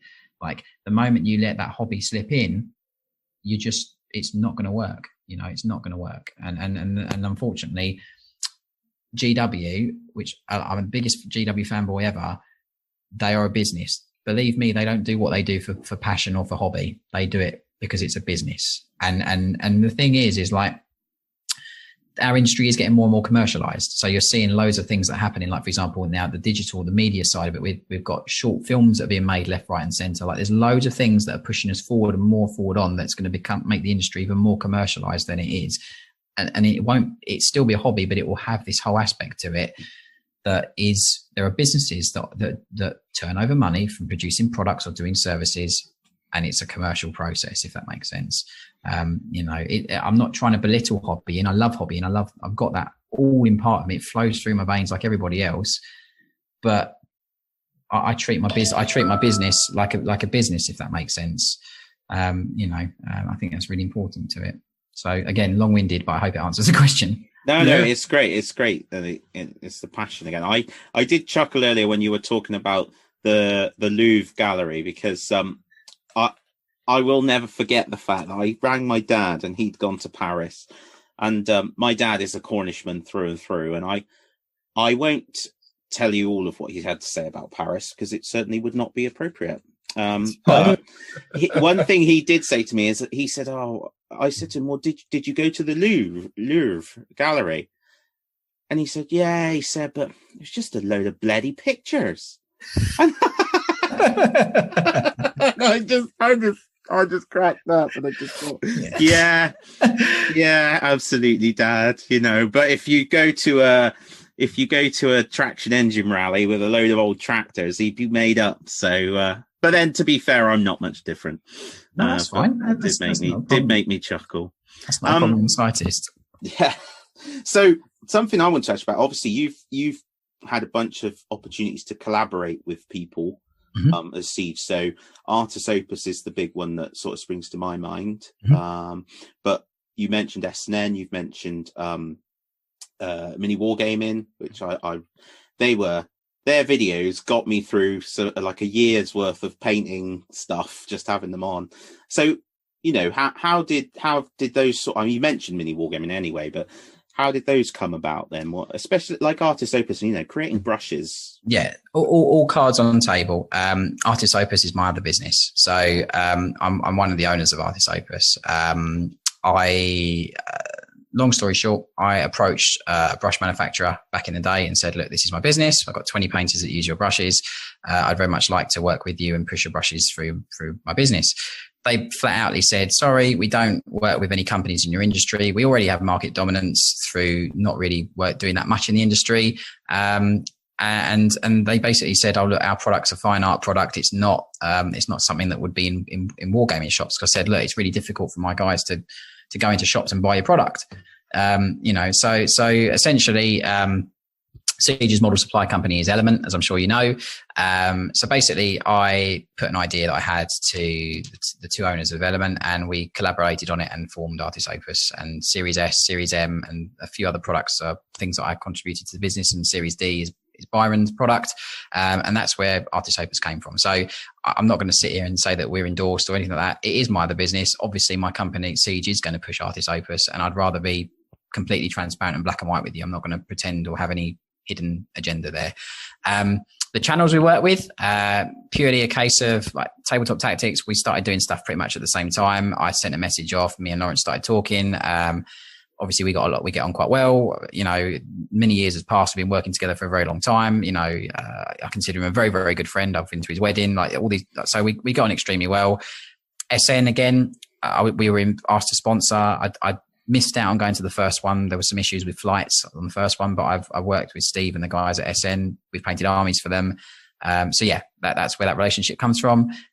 Striking Scorpion, Luke and his brother play games down in Southend, so very close to me. So I met him at one of the gaming stores down here. He obviously knew the business. We started talking. So they've all developed as a result of building friendships and long-lasting working relationships off of hopefully what I'd like to think is trust, and also it is a commitment, and they understand what we are as a company.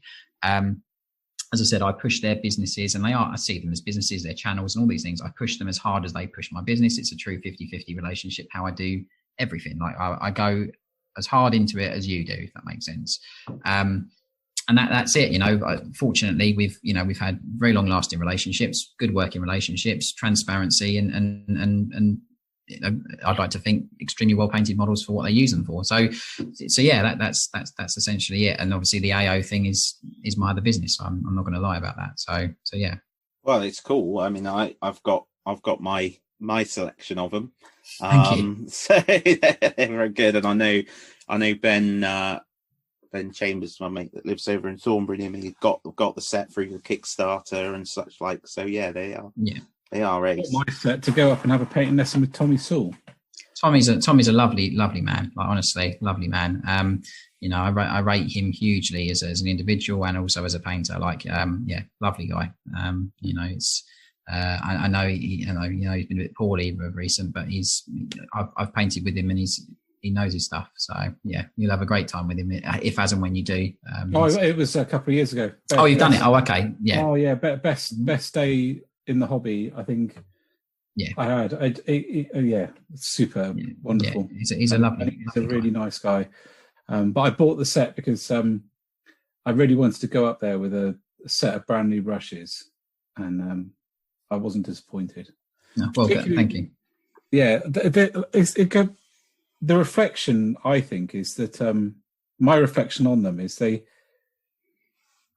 it's exactly what you said, almost what that company said it reflected. I'm pretty sure I know which one it was, but I can't comment, obviously. I know. But there are no brushes. Well, there hasn't been for a long time. Well, there's a couple of companies now, but there are no top quality brushes on the shelf in hobby stores designed for a hobby. I can't really think of, other than Games Workshop, for example, of a company that produces brushes that are designed for dry brushing Yeah. that actually do the damn job. I mean, don't get me wrong, Games Workshop and Army Painter produce relatively good dry brushes to a brush, normal brush, but they die, and they do die. Yeah. I have hammered the Artis Opus dry brush, and it cleans up. Like, I mean, Yeah. we're on radio, not television, but those bristles are as white as the day I got them. And it's I can't take any like a bit, all cards on the table as I'll always be. Like Series S was something that I spent a lot of time developing. You know, that's my baby essentially. Like, you know, like the ergonomically designed handles, the head shape, like the weight, the balancing, all those things are stuff that I spent a lot of time with a lot of my good friends that are the signature artists of the business. So Andy, Richard, Neil Hollis, Angel, all those things. Series D is Byron's child. It's not, I cannot in any way, shape or form have any involvement in the sense of the creation of it. He spent 4 years developing it. Really, really good product. It does exactly what it says on the tin, like a tin of Ronsil. You know, it is exactly what it is. You know, stuff. And again, like it's a great product. Lots of development behind it, and it does what it does. You know, but there's obviously Series M, which is obviously the miniatures range, which we got asked to do after Series S, and there's other things that we're doing as a business as well. So yeah, again, you couldn't walk into majority of wargaming shops because fine art manufacturers didn't want to stock in them because it was not beneath them, but it wasn't fine art, if you see what I mean. So like, it's just, there was a market gap. I initially saw it. I approached the two people that I work with for model supply. We launched a company. It's, you know, it's, you know, it's as simple as that. But yeah, like that relationship is obvious, the reason why. Yeah. So, you know, so again, long-winded, I know. I don't mean to talk for England. I'm so sorry. So no, that's why you're here. It's great. So, yeah. It's really good. So, yeah. It's really good. I no, it's great. It's it is good. I think you know, Ben mentioned about me having some experiences with commission painting, and I think that's where what was lacking was that professional element. Yeah. And part of that was my fault because I hadn't fully committed to this idea of having something commission painted, which meant I hadn't committed to the idea of what it was going to cost me, and how long I was going to have to wait for it. Yeah. And so I made my decision on who to get to do them, driven by a couple of those factors. So that you know, that, and I wouldn't do that again. I just wouldn't, because it was just gutting. So I would rather, you know, but it is an interesting one because like there comes a point in life where you look at it and you think, well, I'm buying all these models, but they're just stacking up. And actually, if I took what I've spent on all those models and instead of having that pile of grey, I had one painted unit because I'd spent that money getting that painted, I would be happier with where I am in my hobby. I have this conversation all the time with people because the thing is like, number one, I've got to, again, be as black and white as I always try and be. People don't value the skill or the time that it takes, and that's just inherent, unfortunately. Like on our EMC physical classes when we could run them because of the pandemic, but I firmly say that, you know, time is the most important commodity. You know, it's not money. Don't get me wrong, you need money to be able to pay the bills and do all those kind of things, but the time that you have, it's not a physical object that you can manipulate, see, experience. It just passes whether you choose to engage with it or not, if that makes sense. And when you apply that to something, like people say, oh yeah, well, I paint models for my friends, so I do it for free. I'm like, yeah, that's great. If you want to sell your time to your friend for free and give that work and do that to them, that's perfectly fine, and they're your friend and you can do that. However, when you're asking someone to do that for you and you don't know them and it is a transaction, that time is unfortunately one of the most premium commodities because you do not get it back. That person could spend it on anything else. They could spend it with their children. They could spend it with their family. They could spend it walking the dog. They could spend it doing anything. They're spending it doing something for you with that time that you're never going to get back. So it is one of the most premium commodities that you can ever purchase, in my mind. Siege is the company it is because of the quality of team that we have. We sell time, not paint materials or anything like that. You are paying for the time and experience. And experience, as I've already said, is time just invested over many years. to do something for you to a very high standard. We get people that, you know, they'll say, oh, well, you know, how much is it to do that? And I'll be like, right, we'll send them a quote. And they'll be like, Jesus. I'm like, well, the reality is that how many hours would it take you to do that? Oh, it'll probably take me maybe 20 hours or whatever, blah, blah. Okay, well, in your job where you get paid an annual salary or an hourly rate, how much does a company pay you for your time?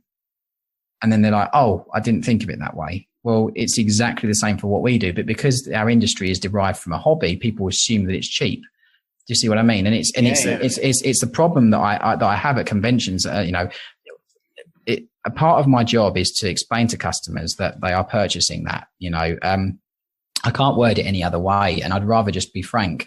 But touching upon your experiences with, like, you mentioned about not receiving models and things like that makes me cringe, because it's like the worst thing ever, like to have that kind of experience. I can't sit here in front of you and be on this podcast and talk to you and your listeners and say to you that in hand on heart, we've never had things go wrong as a business. All right. It happens. We're human. Things happen, blah, blah, all those kind of things. The difference with Siege is the way that any issues are dealt with. If things go wrong, you haven't got a company that's going to turn around and muck you around. I will deal with the problem in the most best way possible for you as a customer and consumer of my business. And me and the office team, we're all of the mindset that we put ourselves in the position of the client, if that makes sense. Yeah. If something goes wrong, we'll put our hand up, be honest, and we'll deal with it as best as possible and professionally for you. And I think consumers have a lot more faith in businesses that do that for them, rather than give them some excuse or that don't communicate back, or that whatever the case may be. Obviously, this year has been the most difficult year for everybody involved. Our email reply time has probably dipped slightly, or there's been longer return times on projects. And that is truthful and honest because of the situation that we've been dealing with. However, as soon as things are back to normal, I know for a fact that it will return to the normal, excellent standard that we offer, if that makes sense. You know, I'd rather sit here humbly and be frank and honest with everybody rather than put out that, like, it hasn't affected us. Of course it has, like, we've, you know, but it's the way you deal with problems as a business that determines whether that customer A, returns, and B, sees your company still in good light, if that makes sense. Yeah, absolutely. And that is the way that I look at it. So again, this is why as a hobby industry, if you do run it as a hobby, you have all these pitfalls that come with that. You know, so yeah. I think that, you know, for me, you mentioned Trustpilot, and like, you only have to go onto Facebook to see that we said it recently, didn't we, Ben, about the hobby group, our hobby group. So James had a bad experience with a Forge World, one of the new Castus Knights. Mm-hmm. Or I think it's a Castus. I can't remember. It's not a Castus, but it's one of the knights. And it attracted a lot of comments, and everything was, you know, it was, people were quite grown up about it. It wasn't one of your normal Facebook things where you see people just go mad. But it's really interesting that negative reaction had far more comments than any of the other things. So people generally are much quicker to voice their negative. Oh, 100%. Yeah. So to look at your Trustpilot and see all that positive, so people have taken the time to bother to interact, to say, I've had a fantastic experience. And that's brilliant. And that, you know, that's, again, I know you've said it to death, but I think that professional approach is just golden. I couldn't operate in any other way. You know, like, it would go against everything that was indoctrinated and trained in me through recruitment to do it in that way. And that's why I took the model that I used for dealing with customers. Like, the recruitment consultants are seen in a bad light, like estate agents. And sorry to go off on a little bit of a tangent, but I'll just say it this way. Like, they are seen as people that tell you you're going to, like, Buckingham Palace for a job, and you turn up there and it's a shed at someone's garden, you know.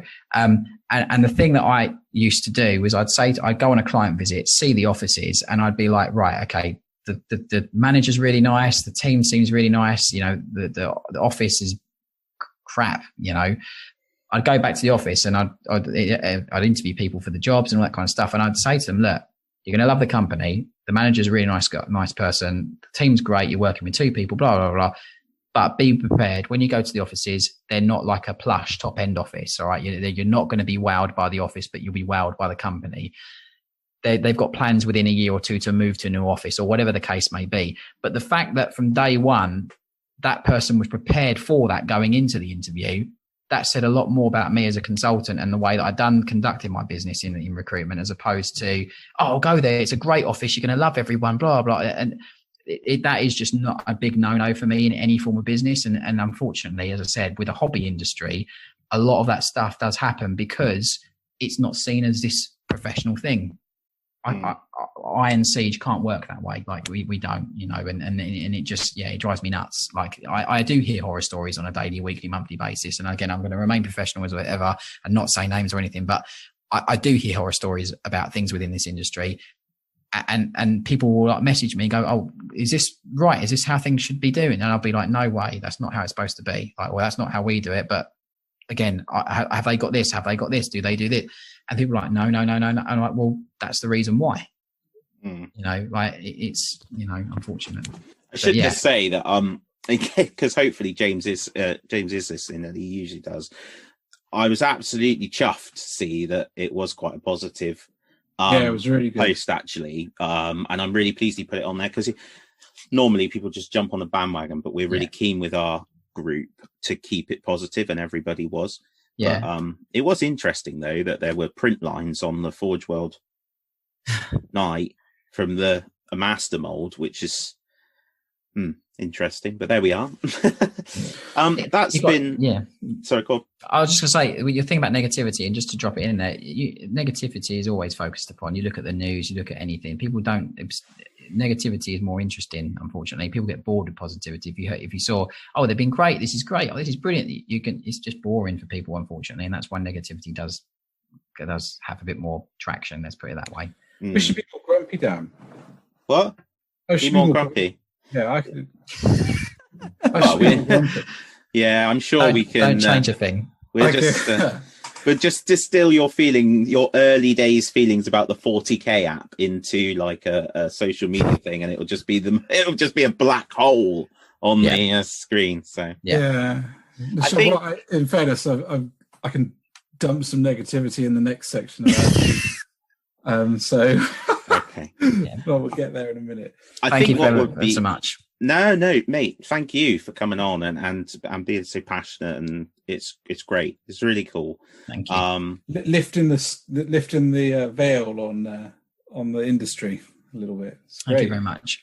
Yeah, it's really good. It's really good. We're really lucky that you know, to have people like yourself come on. It's been an absolute pleasure, honestly. I didn't think I'd talk about June or any of these things. So thank you so much. Well, we're just about. That's where we're going next. Our tagline and other related madness, because we know full well that we are not professional, and we just ramble. It's been great. We're what we'll do then. We'll wrap up the community section. And we will head off into the wild, so we can end up with a bit of June, because who doesn't love a bit of June? So really important though, James, if people want to get hold of you, obviously you've got your website, Siege Studios, which has got the contact form and everything on it, and that's the way to get in contact with you. Painting miniatures. Yeah, and that's sigestudios.co.uk. Yeah, just www.sigestudios.co.uk. Everything on there. There's the contact form, tuition, the lot, everything, Patreon, everything. So it's all on there. Fantastic, great. Okay, let's go into the wilds.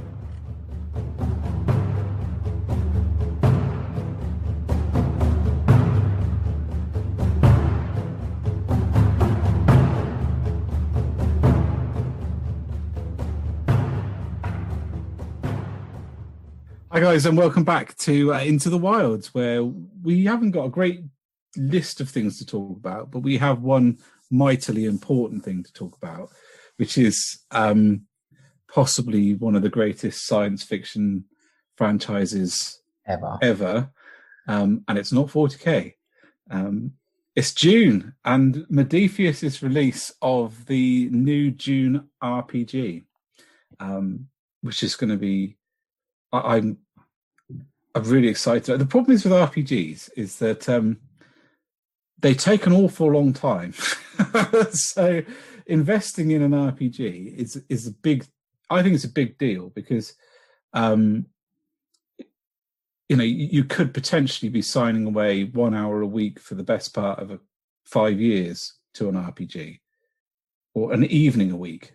It also takes the holy grail of getting like people together in one place. Oh God, like it's just impossible. Like I've lost track. The number of when Modiphius announced the Star Trek RPG, I almost had a heart attack of excitement. But trying to get anything underway is just madness. It's consistency of people attending. That's the hardest thing, you know. Yeah. And if you lose that pivotal character from your RPG, then you just, you know, and that's it before we talk about the games master. I mean, they're tired, de-inflating, or their dog breaking out the garden or something. You know what I mean? It's just like, So, Yeah. But that aside, the books look really nice to have on the shelf. So they've done, they've got the core rule book, but they've got an Atreides collector's edition, which is just lovely. They've got a lovely Games Master screen. A lot of this stuff, some of the stuff's already sold out, and it's only in like early stages. They've got like a player's handbook thing, player's journal. That is just, I don't even know what's in that, but I want it. I have no idea what function it serves, but it looks wonderful.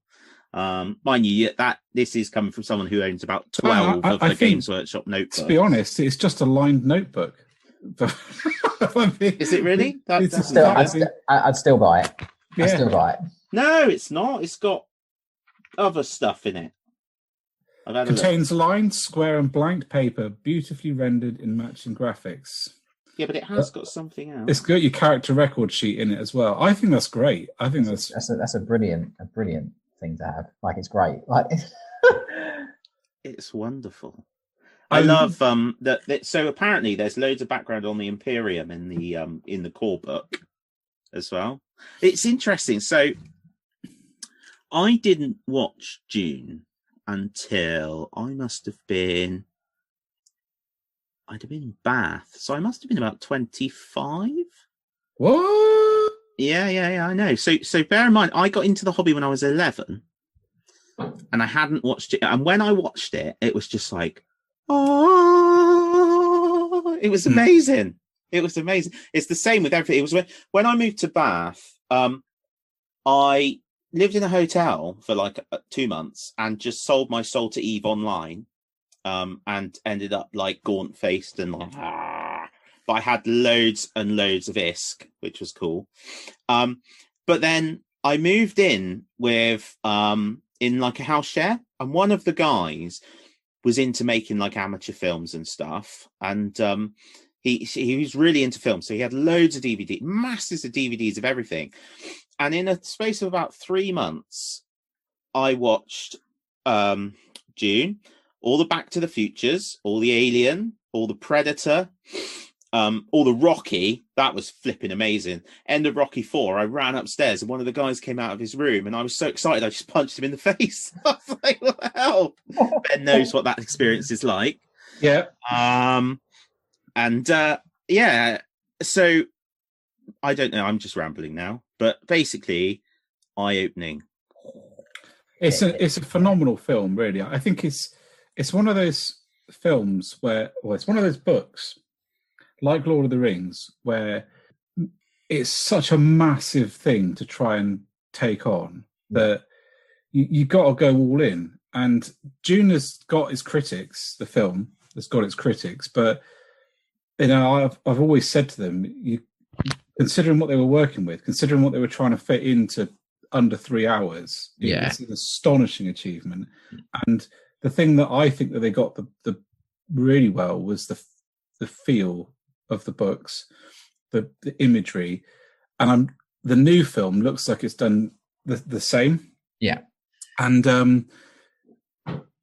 I was crushed when we started this evening. Because, I'm so sorry. Apparently, the new Dune is not going to make it into cinemas, which I think it's worth donning armour and marching to Hollywood or whatever bloody executive has made that decision and lay waste like a corn berserker. I agree with you completely. That's outrageous. But I agree with you. I don't think there's much we can all do about that. And there we are. This product, though, it's a bit difficult to get your head around, I think, at the moment. I can't really understand why you would get the collector's bundle edition, and what, for example, is the difference between the tradies collector's edition and the core rulebook standard edition. Well, So the I think cover. The cover. it Cover looks can't just. different, yeah. I don't think it can't just be the cover. Why 'Cause it not? talks- You've got a Games Workshop limited edition. It's just the cover and some silver shit on the side. Yeah, but but the I'm not wrong. complete collector's bundle has got the core rulebook and the 3 houses. So you literally bought 4 versions of the same book. Yeah, but So- with different covers. I can't see it's that. So should we have a little kind of delve into what the difference is? So Well, I can't find the. I looked at the text because I actually got a notification from Modiphius that it was being done, and I was going nuts in the office because I was like, I can't believe they're doing this. It's going to be the best thing ever. But I looked into it, and then I couldn't find any difference. Because I asked the same question, because obviously when you see it, you're like, well, I want the Atreides one. That's just obvious. But I couldn't see any difference between them when I looked. Other than the cover being different. Other than the cover, okay. Yeah. Well, it's a tough one, isn't it? 'Cause I don't know if they put out more information, because I can't remember the date of when it was first announced. But yeah, I mean, I kind of thought that there might be more information on how to release how to play one of those houses. Whether there was more information in there, I don't know. Yeah, it looks like they're sold out of Harkonnen and Carino. I can't see anything them as individual books at all anymore. I wouldn't want the Harkonnen one anyway. Scum. No. So in the list, like you said, it basically it's the product bio for the core book, but it also says a special edition cover featuring the hawk symbol of House Atreides. Yeah. What's quite cool, Ben, you will like this, is if you buy one of these physical copies, you get a downloadable PDF of the book as well. Modiphius have always done that, and it's a credit to them that they do that. I think it's exactly the right way to do things, and I will always say that. You've paid for a hard copy of the book. I think it's no skin off of a company's nose to give you a PDF version of it. It's one file you can just copy as many times as you like. You know what I mean? I suppose the only problem is that once you've been sent a PDF, you could distribute it to every man and his stuff's dog. Available anyway. It's all online. If you want it, you can't stop everyone from doing it. And the thing is I still think I don't think books, and just trying not to go as deep into things as possible, I think books always hold value. And I think if you want a book, you buy a book, so it's not tangible, an electronic document anyway. So yeah, I remember seeing Jim when I actually got to be hand on heart. I watched the film before I read the books, and I went bonkers for the film. And then when I read the books, I was like, oh my God, this is so much better in the books. There were bits that obviously weren't in the film that I was just like, this would be incredible if they'd done this in the film. But I obviously understood it for 3 hours, or for the length of the film. It's just absolutely mad. I remember the bit that I watched it the first time, and then I realised that Patrick Stewart was. I didn't realise the first time I watched it that Patrick Stewart was in it, and then I was like, oh my God, it's Captain Picard. But yeah, it's always Gurney Halleck, isn't it? That's his name, Gurney Halleck. Yeah, but yeah, What I liked about when I watched it was you can imagine having watched that and then Aliens and stuff, the guys that were starting out 40k just sitting in a room listening to metal music, having just seen those films, going, oh, this would be brilliant. Yeah. You can just see it. It's just flipping ace, isn't it? Yeah. I love it. Yeah. There is so much from Dune that influenced 40k. It's so obviously there, from the mode of transport to the Imperium, the Emperor, the Psychers, there is so much in there. And I would encourage anyone who is remotely book interested to go and read them. I mean, it's worth saying it is a book of its time, and it has things in it where you read it and think, okay, a bit like Future Peace and Future War, but it's just incredible. It's one of those books where I said to Joe, because I got it out to reread it again because the new film's coming out, and the opening paragraph in it is a bit on, I think it's the daughters, and it uses words and context in like, I mean, it's only like a little quote, as if it's from some written book. Like I can't remember the details, but there's so many things in that one paragraph to unpack that it instantly makes it feel like you're going into a completely thought out and fully rendered universe. I've got to say, it's exactly the same as when you open any 40k book and you have that paragraph of text. Yes. Yeah. It's too similar in the sense of, well, not I say too similar. Obviously, they're very different, the paragraphs of text, but it's the same. Yes. Yeah. It's the same red carpet to the main event. Let's put it that way. It's just like, you know, that's a good way to put it. You feel you've got a whole universe to unpack. Correct. Yeah. And it's in Lord of the Rings is another one. You know, whatever mind Frank Herbert and Tolkien clearly had a mind that was, this whole world had been thought, the detail, the history, the interaction, the languages, the food, the armor, the everything. And what I suppose the only disappointing, I think, and I've always been disappointed with this in Dune, is I felt like the only thing limiting us from seeing the rest of that universe was is a speed that he could write it down on a piece of paper. Yeah. And it's the same as like reading the Silmarillion, where you think, if Tolkien had come up with this when he was 15 and done nothing in his life but write it, we could have had 100 books of epicness. Yeah. They'd all been fantastic. Yeah. And I think one of his close friends said the only bad thing about Lord of the Rings is that there wasn't enough of it. Yeah.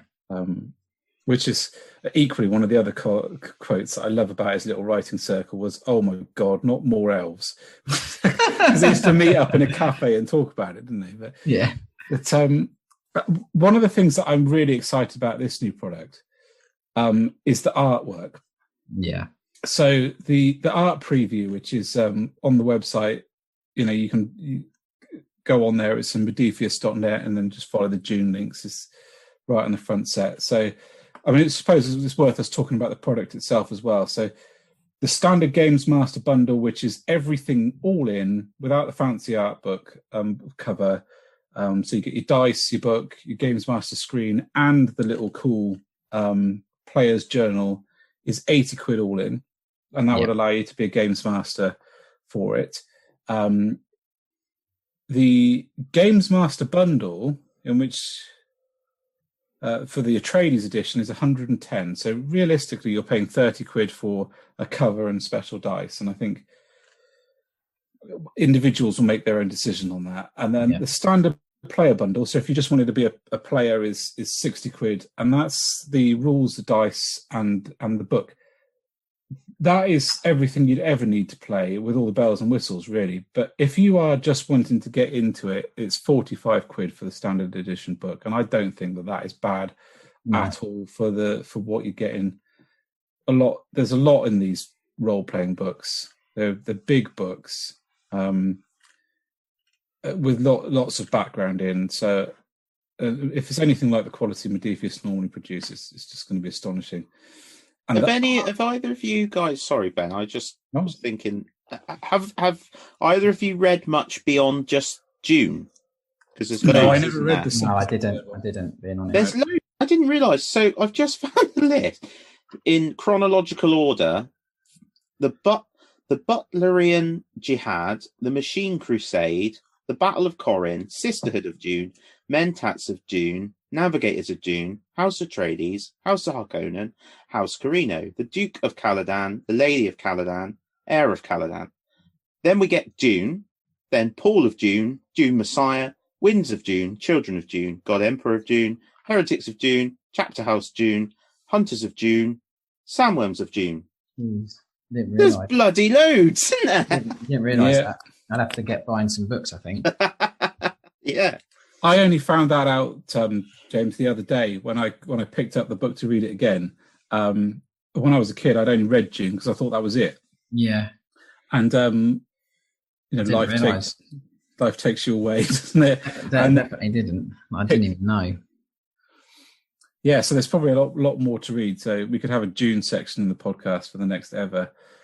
But on the page, on the book page is an art preview, and I don't know if you guys have got the page up, but I'm looking at it now. Yeah, the troops landing out the flyers. Yeah. That's one of my favourite scenes in the new film.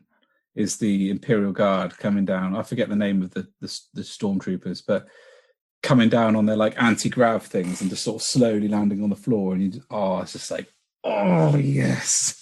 It's almost the exact opposite for how a space marine would do it, who would hit the ground like a meteorite. An Inceptor is about the most subtle thing in the universe. It's like, I have anti-grav boots so I can hit you like a comet. It's coming, boy. Brakes, who needs them? Yeah. No, it's brilliant. Especially effectively fire Terminators out of cannons. Yeah, I'm sorry to cut you off. I know we were talking about the similarities, right, between 40k and Dune.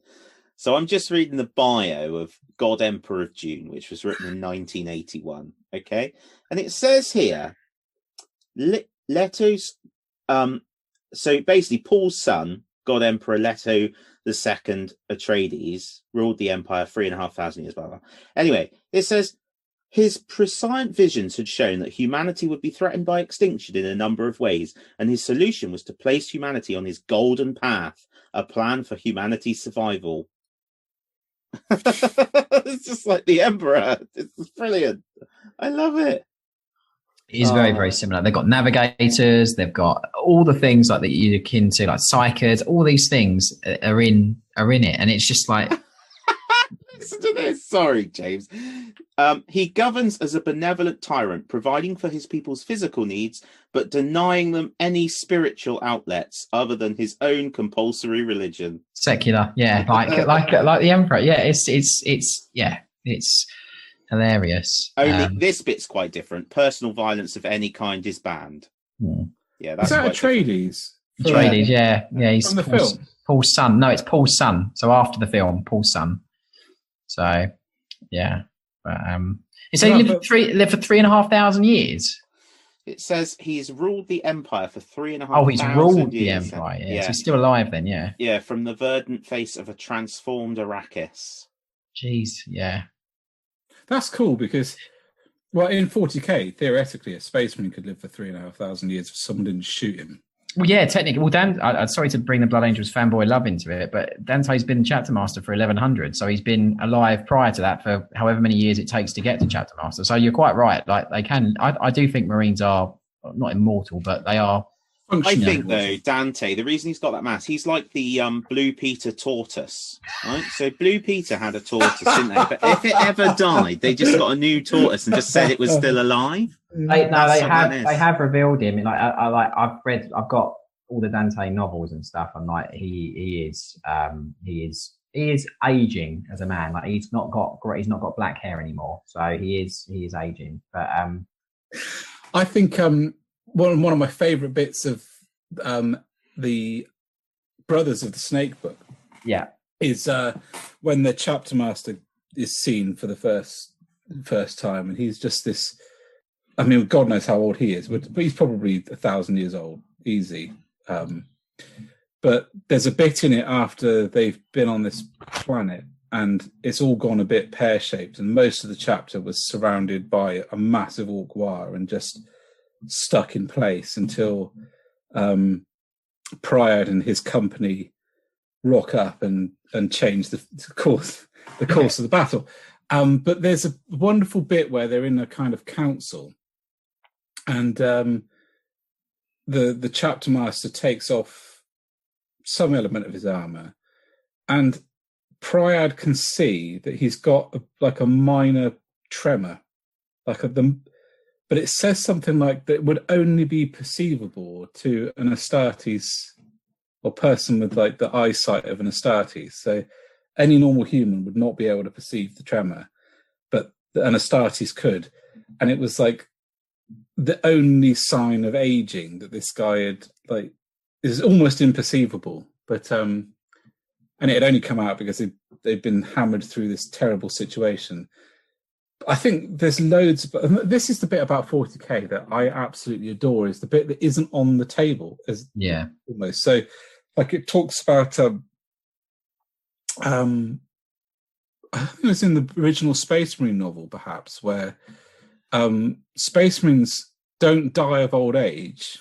In the original Space Marine model by Ian Watson, I think they effectively commit ritual suicide at a point, because they become so war weary that they almost have like a post-traumatic stress, but not post-traumatic stress. Just a kind of like, what is the point? I'm so fed up with this. I'm so bored. No one can kill me. So what's, this is just like the dullest existence ever. Yeah. And bear in mind that the Imperial Fists in that novel used to sit in the pain glove, which, if anyone hasn't heard of what a pain glove is, it is the most pain a person could possibly be in, because it activates all of the nerve endings in the human body at the same time. Yeah. So it's like you're on fire continuously, and Imperial Fists would just sit in it for like 10 hours just for the funsies, and they'd have competitions with each other to see who could be in it for the longest. So they got, and then that was explored a little bit more in the Horus Rising book, I think, with the old one. Yeah, I know what you mean. So he kind of reached the point where he was getting so bored with it all that he wasn't really a Marine anymore, and everyone he just done non-combat stuff, didn't he? And then as soon as he had a reason, which was like the heresy against the Emperor, he was like, what? And then all of a sudden he was in the game again. And I love that kind of subtext, the idea that a Marine could be so good that the ones that live for long time can almost become bored of it. I'm not sure that would happen now with all the Imperium just falling apart at the seams. Tell me about it. If there's ever a time for a Primarch to come back, the loyal one, it'll be now. So, I wonder if, I don't know that they will, but obviously for the Star Trek roleplay, they made models, didn't they? Oh. Well, Modiphius, they might make some models which would be great. Like, honestly, a great big sandworm. Yeah, you could use it in the Hobbit game then. Don't start. Well, we said we had to be a bit more grumpy, but what the hell was that in the Hobbit? I mean, come on, that's just wrong. Worms, the mining worms. Yeah, yeah. No, we're not going down that rabbit hole. No, we won't. Let's finish that wormhole. Right. Do you because they do Alien RPG as well? Yeah, they do. Yes, they do. Yeah. Have you got that, Ben? No, I haven't actually. I haven't picked up any of the. Well, I haven't picked up any of their RPGs for the very simple reason that I want to play them all, and that sounds ridiculous. No, I know it's how ridiculous it sounds, but at the moment they run the Star Trek, Conan, Dune, Dishonored, Infinity, John Carter, Mutant, and Devil's Run RPG, and the Alien RPG, and Judge Dredd RPG. So you tell me any individual ones of those that you wouldn't want to play. Yeah, they're all great. You could end up down a rabbit hole of RPG for like ever. Yeah, you can't complain about that. That's just loads of awesome things. And I think the most telling thing about it is that they are big. They're big franchises. I mean, Alien franchise has been pulled from a very big company, just flat out taken away by Disney as soon as they came on board with Alien, because for whatever reason, we don't know the details, but and certainly don't know for sure. But as soon as Disney took over Alien, that franchise got pulled from the company. Yeah. The timing is far too coincidental for it not to have happened, in my view. But Modiphius has still got Alien. Modiphius has still got Judge Dredd. They've got Star Trek. I mean, that's a massive franchise for somebody to go, here, you can be the writers of Star Trek's RPG. It's a phenomenal credit to the company that they've managed to pull together all of those companies all those franchises and make a product for them. It's a lot of trust from the companies. Yeah, really is. It's great. They've got a great collection of IPs, which means they're just going to keep producing brilliant products. You can't knock it. It's so good. And they got the best one. They got June, so it's all good. I've got June. It's going to be yeah. I quite like to do the away team on Star Trek though. That'd be great, wouldn't it? That's a great one. Yeah, you could just make up science word like. Just have like a list of words that you can throw in, like tachyon. If you ever need a red shirt that needs to die, I'm all in. So yeah. So I was just thinking maybe we've got the beginnings of our June roleplay Zoom sessions here. I'm up for it right now. Like right now. So yeah, that'd be amazing, wouldn't it? That would be ace. I'm up for it. I'll be one of the House Harkonnen. I'll have one of the sofas that float around. I'm going over here. It's great. Love it. A giant floaty fat suit. That's what you need. That's right. It was, wasn't it? It was a couch. Yeah, I definitely don't want a heart plug. No. Oh no. Oh, that's weirded out. Wonder where Nurgle came from now. Yeah. Right. Well, thank you very much. This has been incredible. Like, it's combined everything: Star Wars, Dune, Star Trek, and 40k. I couldn't have thought of a better chat or discussion than this, honestly. Thank you. Yeah, it's been great. Thanks ever so much for joining us, mate. Thank you both, and thank you for having such a great patience and great interest. So thank you. That's really, really kind of you to let me ramble on. So yeah, thank you. So as ever, we're on the 2P's podcast on Instagram, Facebook, and Twitter, and Siege Studios is on all of those platforms too. SiegeStudios.co.uk. And what's your Instagram handle, James? It's just Siege Studios. Just Siege Studios. If you type in Siege Studios, you're going to get them. So you'll find us. If you're not following them, why aren't you following them? Basically. Thank you very much. And we'll see you for episode 62, where we might remember the number of the episode at the start. So you never know. No promises. Bye, guys. Bye. Bye.